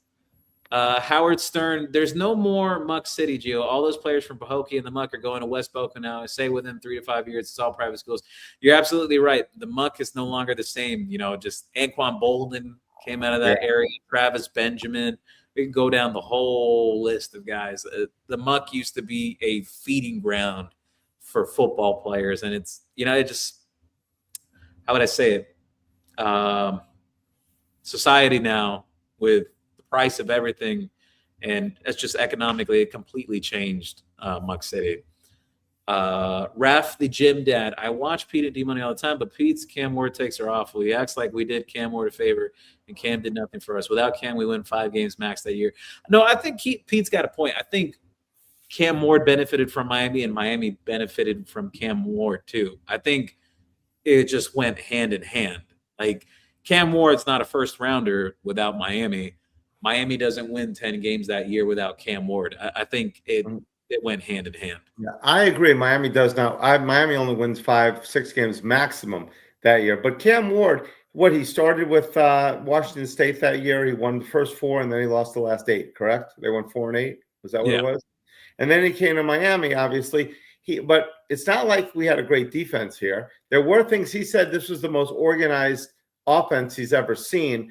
But he could have gone to another team and still been a star. I think Miami benefited more from that transaction. I agree with Rafty. Miami benefited more because that started anything that comes from that. I know De'Aaron King, somebody mentioned, but Cam Ward really put us on the map. Being the number one pick, Cam Ward put us on the map more. No, you could say, but I think Cam Ward on the right team could have done. Yeah, Cam Ward on the right team could have had a great season. There was nobody outside of Cam Ward that could have done what he did, I believe, that year. Yeah. No, he's an incredible talent. Marley Bell shared here, is Miami still going after Elijah Kimball? Is not exactly a priority. I wouldn't expect him to end up at Miami. Andy said Ray Lewis 0-star. Yes, actually, the story on Ray Lewis didn't have stars. Wow. It's a late pickup. He actually got a really late call. I think the call came in from Dennis Erickson. It was like one of the last offers they had in the class because some kid decided to go elsewhere. Mind you, Miami had recruiting misses even back then. As a matter of fact, you know what? For recruiting misses in general, Miami, back when like Alonzo Highsmith and Melvin Bratton came to Miami, they actually missed out on Tommy Streeter's dad, who was a huge, huge recruit that they missed out on locally back then. So missing out on guys, it's not just exclusive to the eras now. It was happening even back then. But yeah, Ray Lewis was just a late take. They gave him the offer. I think the offer came within like a day or two before signing day, and he decided he was going to go to Miami. Howard Stern, Matt from Canesport is very honest, and he calls it like it is. He's a straight shooter, not like Gary D Money. Let's not be marshmallows here. Yeah, no, Matt's always been that way. I've had interactions with Matt Shodell over the years. He's definitely, I would say he's more on the conservative side in the sense that he's not going to hype things up. Howard Stern, I remember that wide receiver, Charleston Rambo. He should have never left the NFL. He's very good. I don't think he had any more eligibility, though. I think Charleston Rambo only had that year. I thought at first they said no, but a guy we missed a few years ago, and his he was a local kid. I knew him, and he wanted to be at Miami badly. We just never offered him. His uncle would come in the store and everything like that. Elijah Moore. Exactly. He wanted to be, and for whatever reason, that was Rick, I think, right? That we didn't. Yeah, and that was. Moore was a beast. I never understood that. I always he wanted to come so bad to this, and that was one that we totally missed. Yeah, he can't hit a ball. But that was in our background, and he really wanted to play for Miami. Yeah, I never forget that. That was a tough one. Let's see. I remember. Let's see. Hassan said, Gabby says, I like Miami here. What's Gio saying in recruiting? What about Gio is the money? I don't necessarily have a saying. You know, sometimes I just say I like the positioning of where Miami's at. I flat out say, like, I expect them to get this commitment. I don't have a specific saying of sorts. Juan Manuel, when is the next show? Great job, guys. Like, share, and subscribe. Mendoza may be president one day. Next show, I know I'm going to have – there's going to be another collaboration on here within the next day or two. I'm going to probably be doing something with Michael Yo. There may be an extra one as well, so potentially two within the next couple days here. But next one for this one, either Monday or Tuesday, actually. So, yeah. And we're definitely looking at getting always more content as we grow the channel. Again, we have over 1,000 viewers. Thank you very much for everybody joining us on a late night on a Thursday. We love the live. We love the live viewership. We love the comments. We love the questions. Remember, if you have shorts or anything like that, not shorts you wear, but you can always get your shorts at Canes Wear. But if you have a video or so, 20, 30, 40 seconds, and you'd like us to, you just send it to us. We'll see if it qualifies. We'll make a short out of it and put it on our YouTube channel as we're trying to build content. If you have original items, so like and subscribe. We're building this up. Finally got over 100. We're close. I think we're next goal is 250. So watch us grow. A lot of new shows, like Andy mentioned. Dale Dawkins, Great Miami Hurricane, number 11, and others may be doing a show. We've got several people looking at doing shows. Looking at doing a Benny and the Boys show with Benny Blades. Lots of good things happening. Remember, Canes Wear the Spot, Miami Fan Shop. And last thing is the app. Don't forget, download the app. We do have a special. It is our 16th year anniversary at Canes Wear. We're going to have a special that's going to be app only. We had one last week. We're going to have one, I think, next week as well. So stay tuned and There's going to be other specials, and you can see the Caneswear News on there, which is great. Gio, you've got on there what right now on the Caneswear News? We got the quarterback breakdown, running back breakdown is, I'll post that once we're done here, and Q&A dropping for this weekend as well. All right. So we'll start up another one for question and answers. Another great show, Gio, over 1,000 viewers. Thank you very much for everyone. I think you all got to hear Gio's rant, and that was awesome. You don't usually get to see that. The young man is fasting, so we're going to see we're looking for before and after pictures, and before and after the rant. Gio, what else you got? Just trying to revert back to my form before me and my wife had our 2 youngest sons the last 3 years. Just trying to get back to where I was about 2 years ago. Absolutely. Too long. Giving birth is never an easy thing. I know, Gio. It's very difficult. Yeah, I know. It was tough. I carried them for 9 months. I know. Raf the Gym. I'm going to take the last few questions here. We're going to wrap up for the night. Raf the Gym Dad, do you think Amir Sears is going to Mark Matthews us next year or this year maybe? He's already talking up A&M. Yeah, A&M's involved, LSU, Syracuse with Amir Sears. I think that's tough to say. It's never been any surprise or anything that he really likes Miami. He's been open about that.